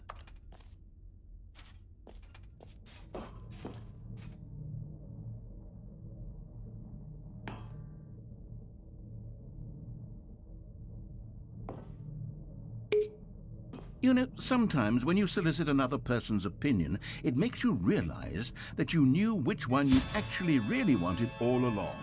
Happy 12th birthday, step-niece, it is.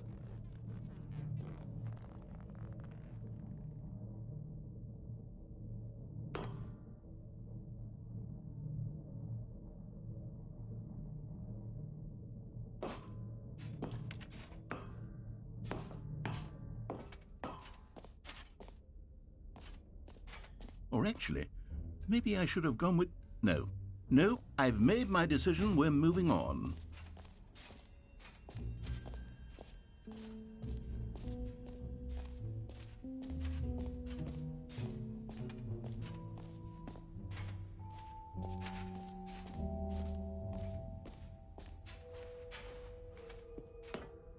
An epilogue would be fun, wouldn't it, Stanley? Yes, yes, it would go at the end of the... Well, we'll figure that out later.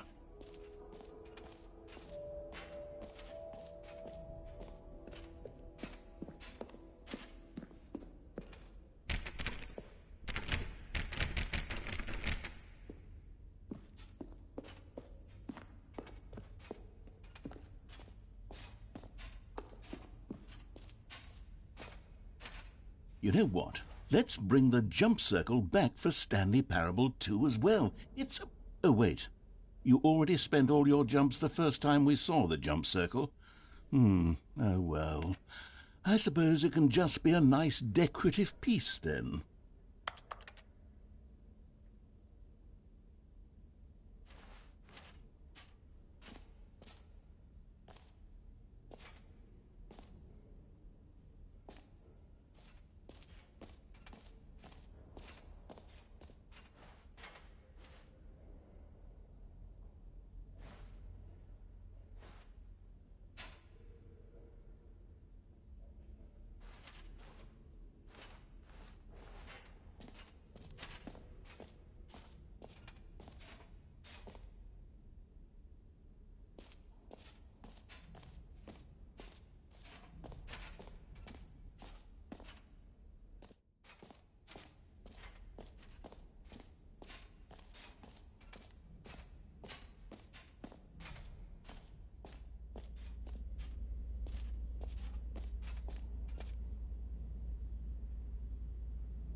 Stanley, here's an idea that I'm truly fond of. It's never been done before in a video game.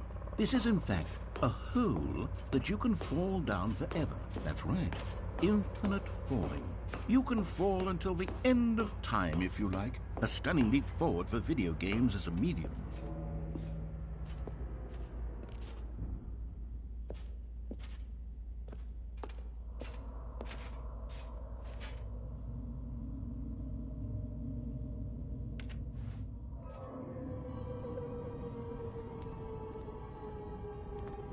You see, isn't it wonderful? One of my more ingenious concoctions, if I do say so. Now then, since you've gotten to see the infinite hole, you can press the teleport button to pop back up to the top, and we can continue onward. Now, I don't mean to be a bummer, but I do recommend you use the teleport button to go back to the top. Maybe do it on the sooner rather than later spectrum of things. Great. Now, I'm very excited to show you even more of my ideas for the sequel.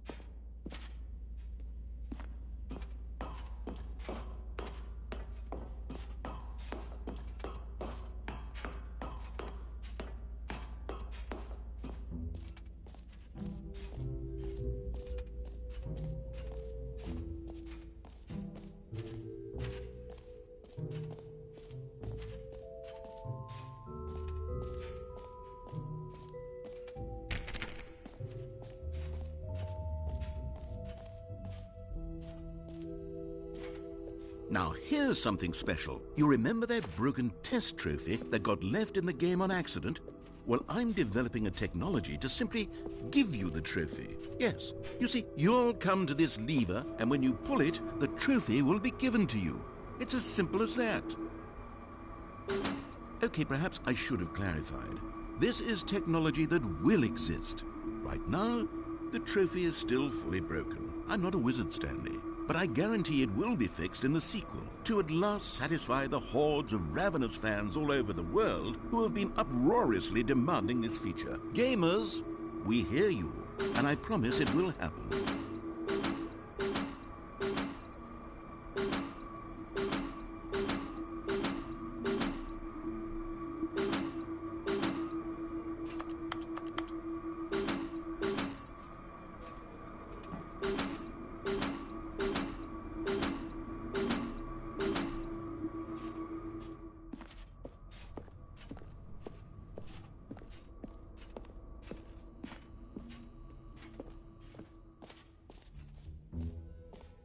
What else? What other exhibits haven't we seen yet?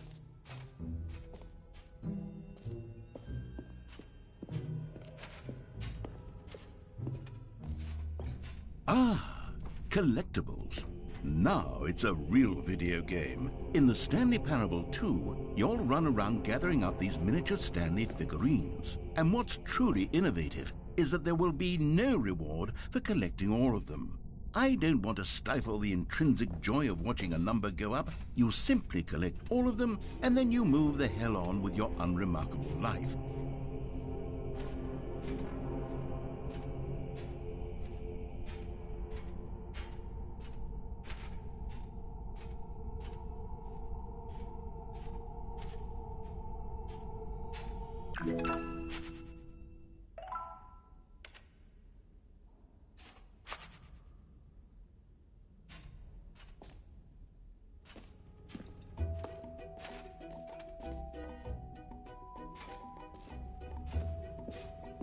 God, it really is the worst when you collect everything in a video game and then they give you a big fancy reward for it. Absolutely tragic.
Okay, and I guess we're back in the hole now. Did you really need to see it again? I don't know what else there is to say, Stanley. It's an infinite hole.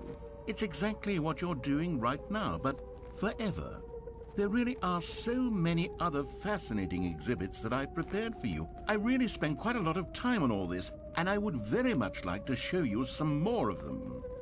How about we go ahead and press that teleport button again so we can get back to what's really important about...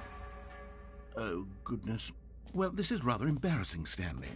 I'll be honest with you. I truly did not believe that anyone would actually stay in the hole long enough to hit the bottom. Yes, I know, I told you the hole was infinite, but come on. Who actually wants to fall forever? The hole was plenty deep. It was more than deep enough, in my opinion. Maybe it's you who likes falling too much. Maybe you're the problem.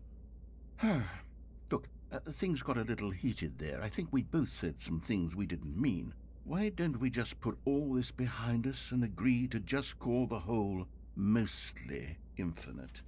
If that works for you, then go ahead and press the teleport button to warp up to the top of the hole and we can move on. I'll just be up here when you're ready.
All right, have you seen everything you wanted to? Ready to move on now?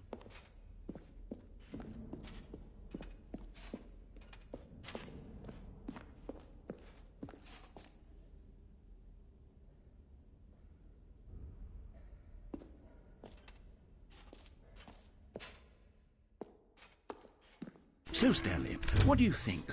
Do you like all of the new features? Yes, I know it's not exactly clear yet how exactly these features will come together as one single coherent video game, but I can feel it in my soul. It's going to work. There's definitely a good game in there somewhere. Say, let's do an experiment. I'll arrange these new features together, and we'll see whether or not it coheres into a meaningful gameplay experience. Okay, are you ready? Here it is. I give you the Stanley Parable 2.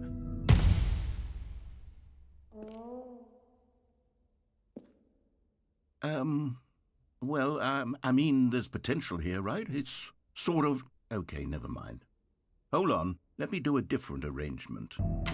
Okay, yes, this is much better. I feel good about this. Here we go. Version 2. Who am I kidding, Stanley? This isn't a coherent video game at all. It's a lot of gags. And I do very much enjoy creating gags, but they don't add up to anything. I wanted more than anything to create a sequel that would capture all the magic of the first game. I wanted fans to love it. No matter how good these gags are, they won't stand on their own. They would need the structure and the gameplay of the original. Wait, maybe that's it. I can take the original Stanley Parable and simply, well, insert a few of my new features into it. Tastefully, of course. With respect. With care for the vision and integrity of the original game. Would it possibly work? I suppose it could. But it would need a really, really tremendous title screen. A title screen that says with bold and uncompromising conviction, "This is the Stanley Parable 2. Let me see if I can whip something up. All right, perfect. Go ahead. Take a look.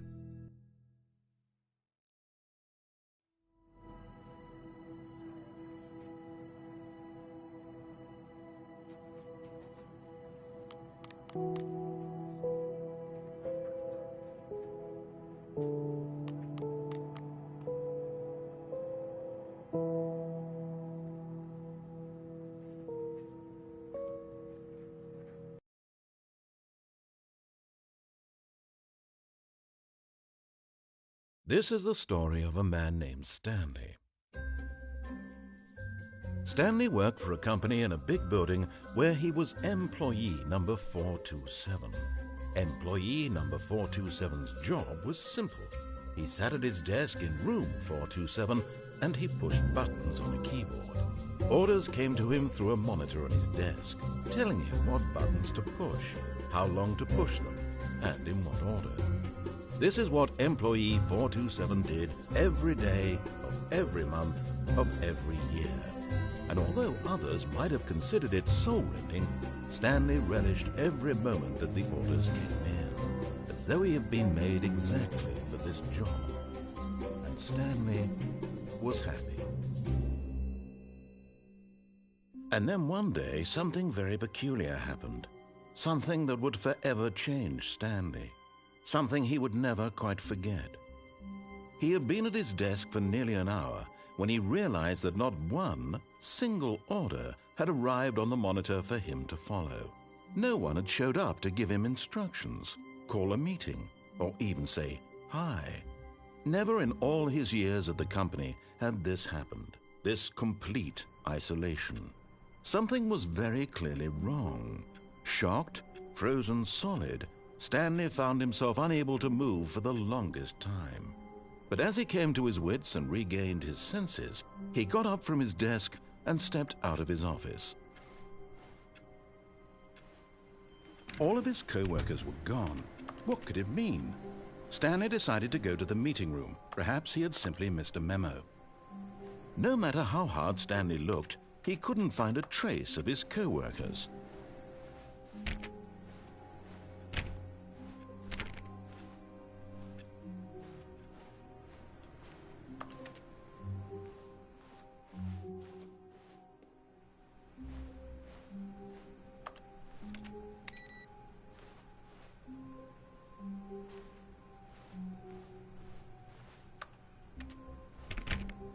Stanley went around touching every little thing in the office, but it didn't make a single difference, nor did it advance the story in any way. Stanley felt the bucket calling to him, begging him to pick it up. Why was he not doing it? Stanley picked up the bucket.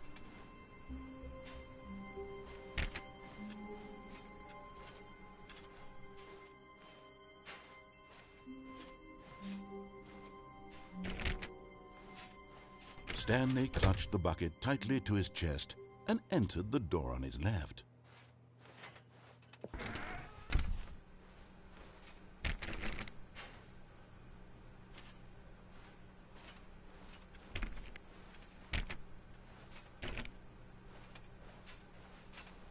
Still no one was here. Stanley needed the bucket's warmth and comfort now more than ever. Perhaps his boss's office was where he'd find answers. Oh, Stanley, can you feel it? The broom closet. It wants the bucket. You can feel that, can't you? The aura of jealousy? It's as clear as day. This broom closet believes it deserves the bucket. I can really feel it now. It's a bucket. It belongs in a broom closet. That's what the broom closet is trying to say here. It's supposed to go with the other cleaning supplies. Good for you, Stanley. Don't give in. Don't hand over the bucket. I know how hard it must be, given the pressure that the broom closet is putting on your shoulders right now, but you have to be strong. This is your bucket. This is your companion and lifelong friend. You can't hand it over. Oh, no. We're getting into name-calling now, it seems. Is this how low the broom closet has sunk, that it has to resort to this stream of petty insults simply in order to get you to hand over the bucket? Stanley, I never liked this broom closet for a variety of reasons, but even this is worse than I had imagined. And wait, now the broom closet has the gall to imply that you and the bucket are not truly deep and lasting friends? That your relationship is purely superficial and convenient? That your life is so banal and meaningless that you'd feel the same sort of kinship towards any inanimate object which happened to lay in your path in an even partially enticing manner? Well, I never. Go on, Stanley. Lay into it. Really tell the broom closet off for its demeaning comments. Expand on the wide variety of experiences you and the bucket have shared together. Go through each of them point by point. Share your journal entries detailing the rich emotional landscape of your feelings for the bucket as they have changed and evolved over the years. Let him have it.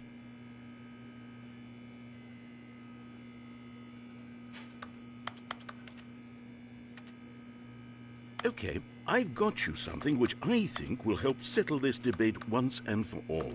Here we go. There. Now it's settled. No more debate, no more discussion. Take a hike, broom closet, with all your meandering philosophical diatribes about the nature of cleaning supplies and their relationship to broom closets in the natural order of things.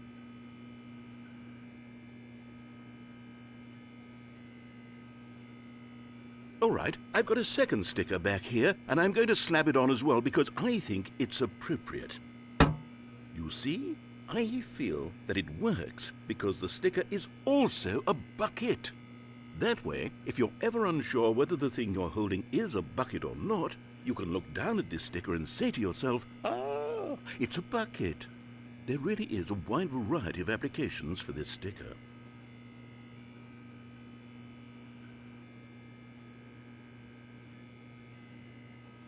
You know what? I could take the name-calling and the dismissal of your kinship with the bucket, but now the broom closet is just giving us the silent treatment. And to be honest, I'm sick of the pettiness on display. You can stay here all you like, but I've had it with this impetulant room of cleaning supplies. Easily the most childish such room I've ever been in. I'll see you outside, and we can get on with the story about you and your bucket.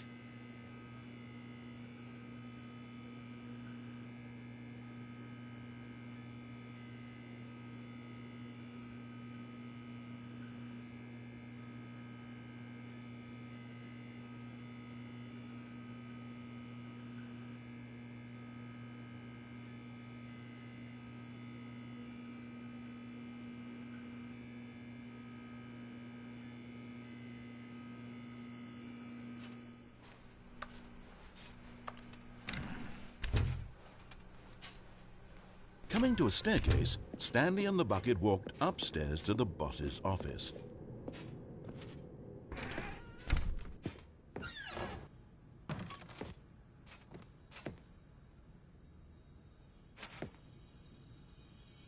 You found one of them. One of the miniature Stanley figurines. Remember, no reward for collecting all of these, only the intrinsic pleasure of a job well done. You can't buy that sort of happiness, Stanley. God knows I've tried. So, I implore you to savor each and every moment you come across one of these beautiful figurines.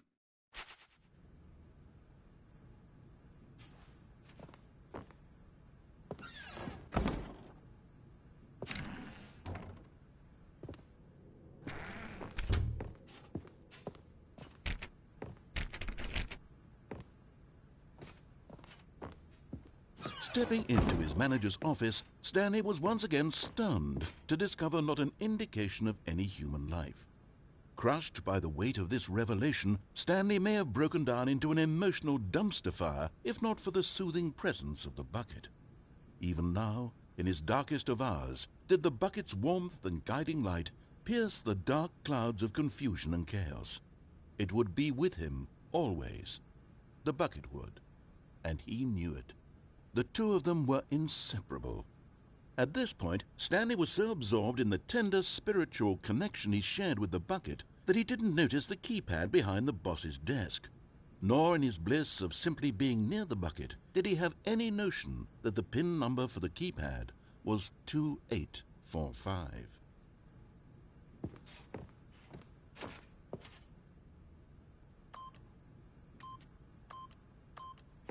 But Stanley guessed the correct code by sheer luck. Was it that the bucket knew all along? Was the bucket guiding him? Yes, this is certainly the most logical explanation. Another miniature Stanley figurine. This, there really must be a snappier name for these things. What about mini-stands? Stanley figs? Or what about Stanlerines? Yes. I think I like that. Another Stanlerine under your belt.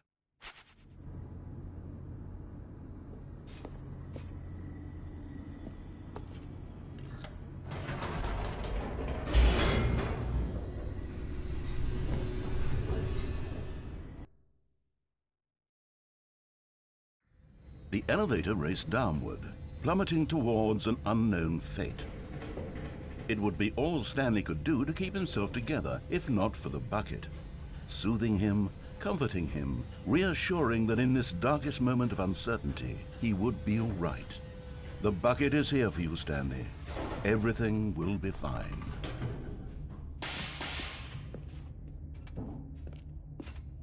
Stanley and the bucket walked straight ahead through the large door that read, Mind Control Facility.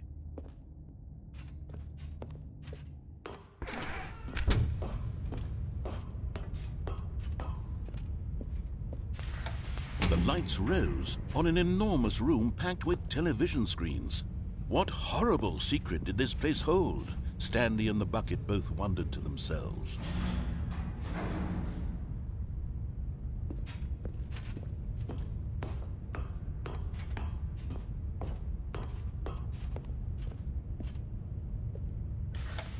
The monitors jumped to life, and Stanley nearly dropped the bucket in shock. Everyone in the office was being videotaped, monitored like guinea pigs. The bucket had never seen anything like this, and it very nearly burst into tears as Stanley cradled it gently, reassuring it that everything would be fine.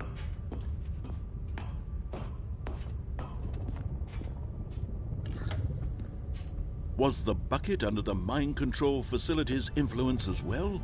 Had the bucket been told to do things it didn't wish to do? What kinds of things does a bucket want to do or not want to do in the first place? These questions raced furiously in Stanley's feeble mind.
No! He screamed into the bucket.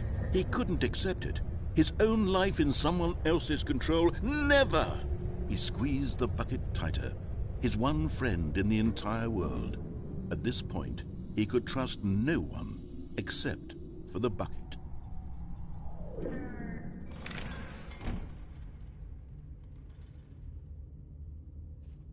But here was the proof. The heart of the operation. Controls labeled with emotions, happy or sad or content. Walking, eating, working, all of it monitored and commanded from this very place. And as the cold reality of his past began to sink in, Stanley decided that this machinery would never again exert its terrible power over another human life. For he and the bucket would dismantle the controls for good. Two best friends, Stanley and the bucket, up against the world. They high-fived in a really cool way, and the bucket made a sassy comment about taking down the system.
When at last they came to the source of the room's power, Stanley and the bucket knew it was their obligation to put an end to this horrible place and to everything it stood for.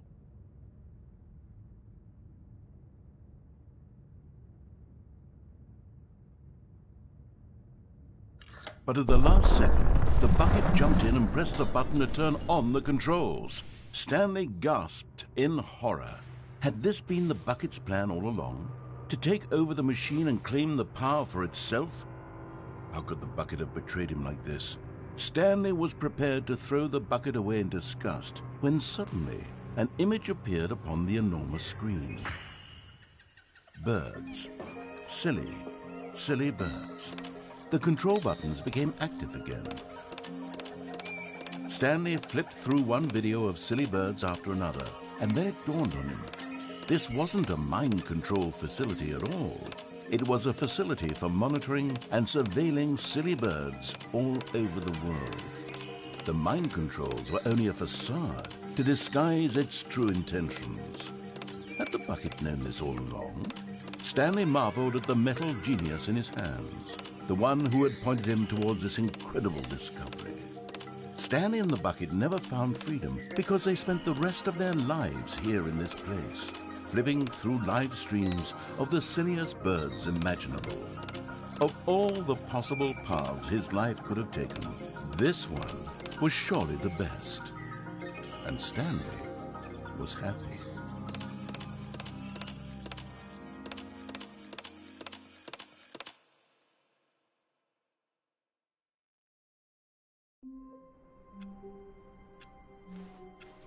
Stanley decided to go to the meeting room to check on his co-workers. He never functioned well by himself. Stanley lifted the bucket into his arms, and a wave of comfort rushed over him.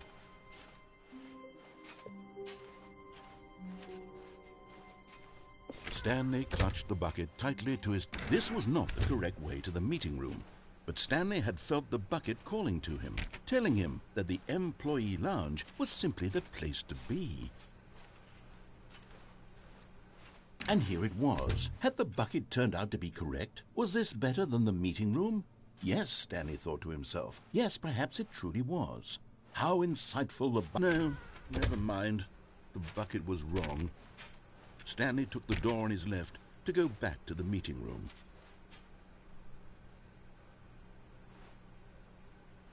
and so the two of them detoured through the maintenance section and walked straight ahead to the opposite door.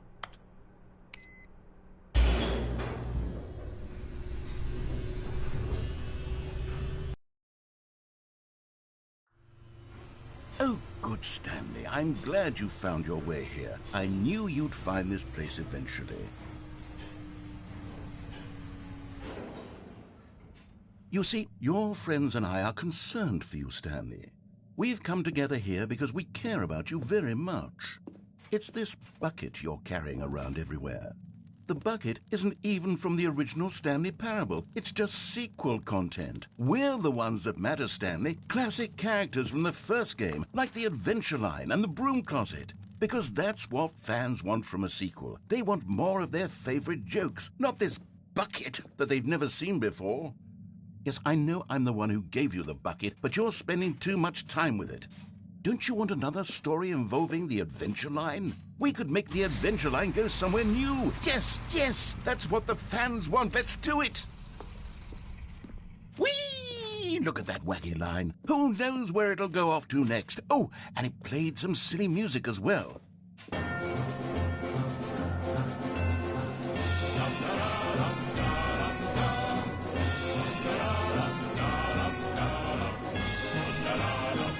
Now this is what the Stanley Parable is all about. Don't you remember all those great jokes from the original dialogue? Also, Stanley is addicted to drugs and hookers. Yes, it's as classic now as it was back then. Let's do it for the fans, Stanley. Let's give them more content exactly like this. But if we want to do that, you're going to have to give something up.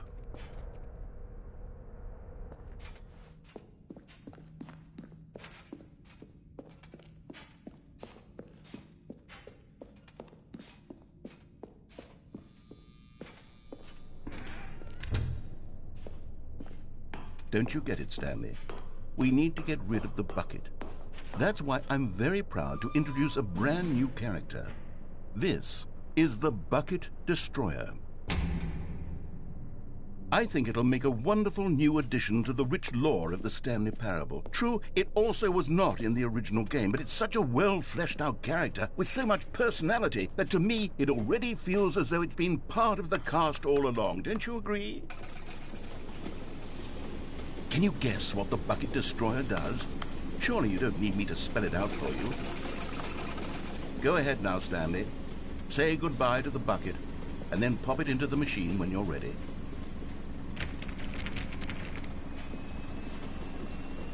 Now listen to me. It's crucial that you give it the bucket. I don't know what the Bucket Destroyer will do if it can't destroy your bucket. Destroying buckets is all it knows. That is its singular personality trait. Sure, I can hear you saying, how does a character with only one personality trait deserve to join the pantheon of beloved Stanley Parable characters? Well, you see, if you were to really explore the Bucket Destroyer, you would see that its desire to crush buckets is so densely loaded with complexity and nuance that it's really like 10 personality traits. What other object in this game can you even say that about? The Broom Closet? Certainly not. I wonder what sort of Bucket Destroyer merchandise the fans will be clamoring for after this. Okay, the Bucket Destroyer is getting very upset now. You'll have to hurry and feed it. We can't get back to the classic Stanley Parable characters like the Adventure Line or the Bucket Destroyer until you crush that damn bucket. Quickly now, the fans are waiting. Do it, the fans, Stanley. Give the fans what they want. Hurry and...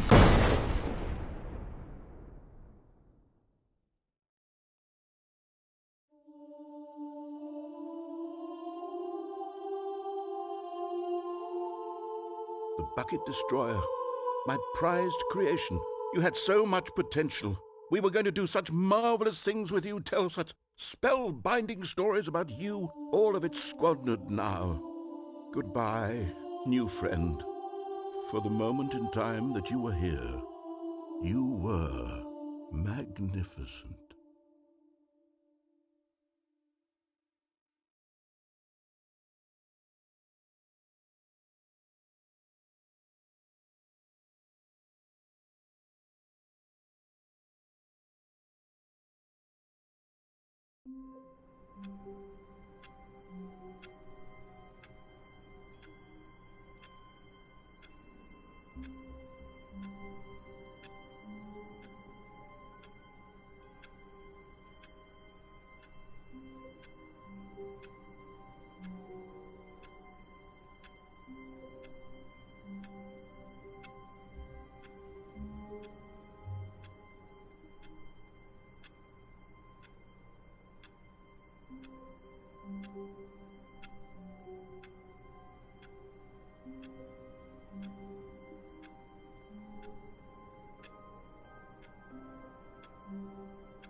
Wait, Stanley thought to himself.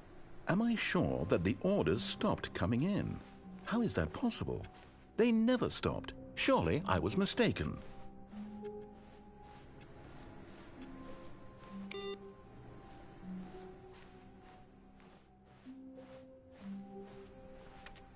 The confusion and the chaos all seemed to melt away as Stanley embraced the bucket.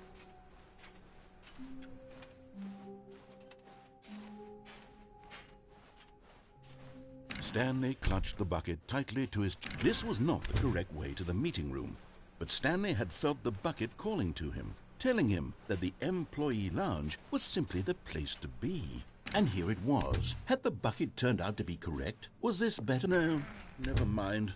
The bucket was wrong. Stanley took the door on his left to go back to the meeting room.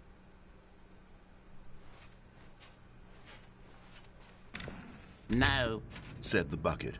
don't go to the meeting room. Go somewhere else. The cargo lift, yes. Go there. Go to the cargo lift. Good, said the bucket. now ride the lift all the way to the top. There's something up there I need you to do. Stanley did not question why or how this bucket was speaking to him.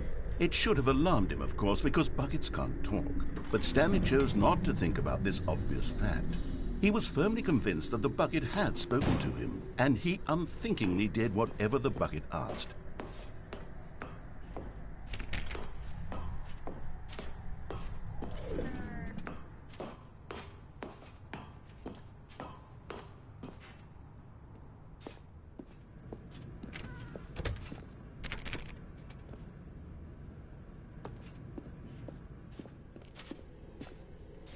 No, stop.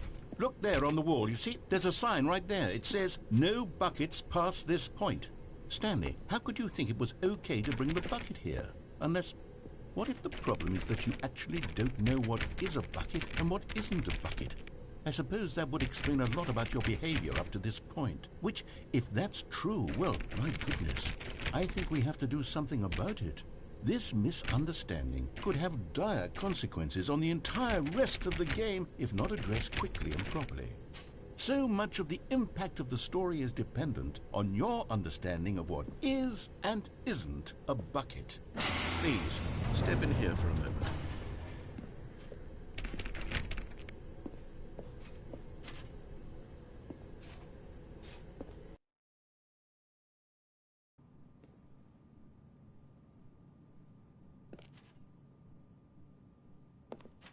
Now then, I'm going to run you through some test scenarios, and you'll tell me whether or not the thing I'm showing you is a bucket.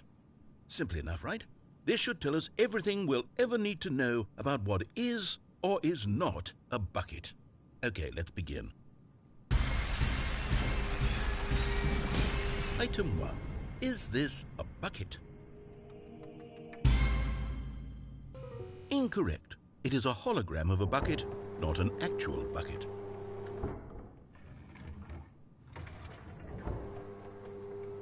Item 2. Is this a bucket? Incorrect. It is a 3D printed recreation of a bucket, not an actual bucket.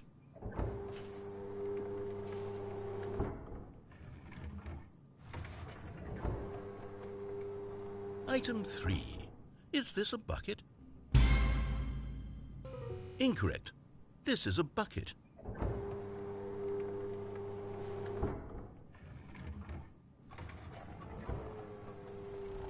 Item 4. Is this a bucket? Correct. This is a tractor and not a bucket. To be honest, I just sort of put this one in here as a gimme, but I was starting to get concerned that even this might be too much for you. Thank you for not making me look like an idiot. Okay, next one.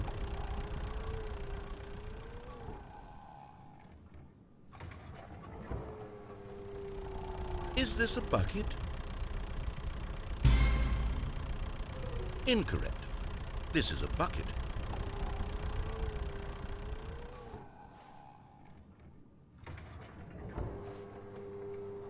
Item 6. Is this a bucket? Trick question.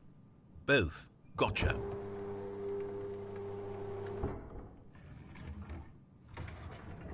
Item... Wait, hold on. I can't find the next one. Let me see. It should be around here somewhere.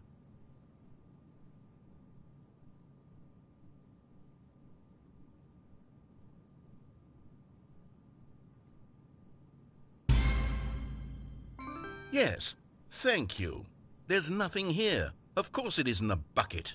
We both know full well that nothing isn't a bucket. Wait, when I say nothing isn't a bucket, that makes it sound like I'm saying everything is a bucket, which of course is not true. Unless, is that what you think?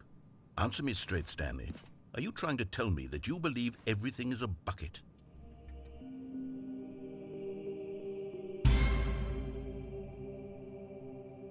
You know what? I'm too confused to even sort it out. I've lost all sense of perspective. What is a bucket? What isn't a bucket? Mere moments ago I could answer these questions with confidence. And yet now I'm somewhat adrift. Do any of us know what a bucket is? Am I a bucket? Stanley, I can't keep doing this. I'm losing myself, and myself was all I ever had to begin with. I'm afraid the bucket is threatening to tear our relationship apart. I can't have that. I'm sorry. But I'm going to erase all buckets from the game entirely. Okay, here we go.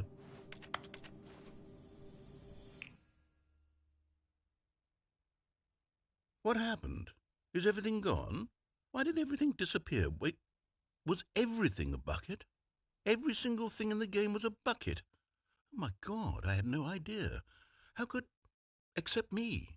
I'm not a bucket after all. And you, Stanley, you're still here. You're not a bucket either. Oh, this is wonderful news. We're not buckets. Yes, I actually feel much more at ease right now. It's delightful to get some clarity on that issue, but it doesn't change the fact that we haven't got a game. So, tell you what, I'll reset everything and we'll put back all of the buckets, okay? And we'll know that it's all a bucket. But if you run into anyone else, maybe don't mention that. Who knows what that information might do to a person? All right, here we go.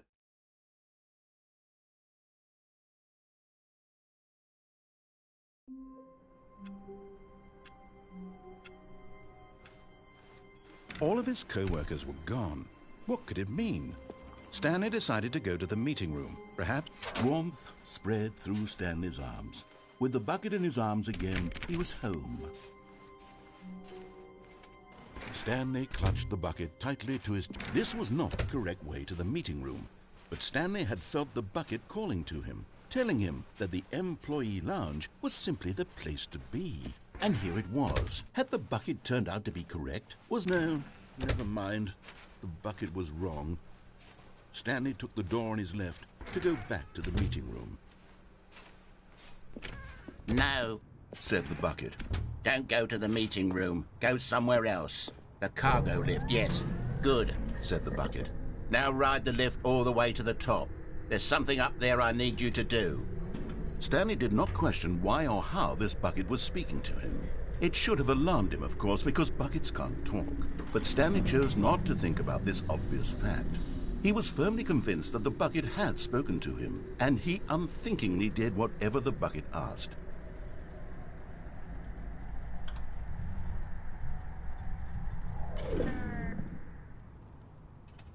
In here. Said the bucket. Go into this dark room over here. Stanley once again obeyed blindly. Now pick up the phone. Said the bucket. Pick up the phone and it will take us back home, where we can go about life together.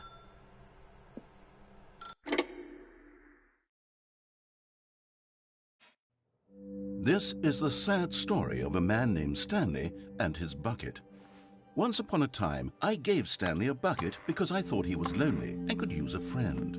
And then, very distressingly, he began to believe the bucket could speak to him.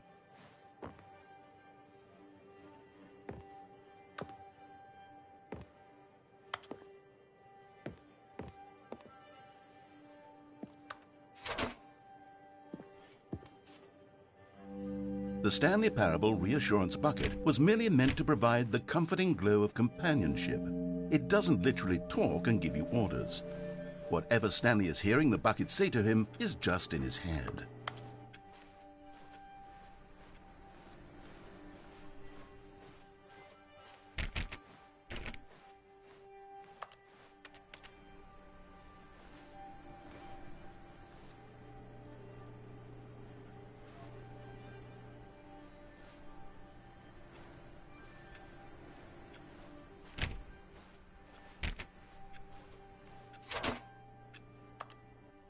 Lately, I've been concerned about him. Wouldn't you be concerned as well? To see him delusional like this, obsessing over an inanimate metal object? I want to say something to him, but I don't know how I can convince him. I don't know if he'll listen to me.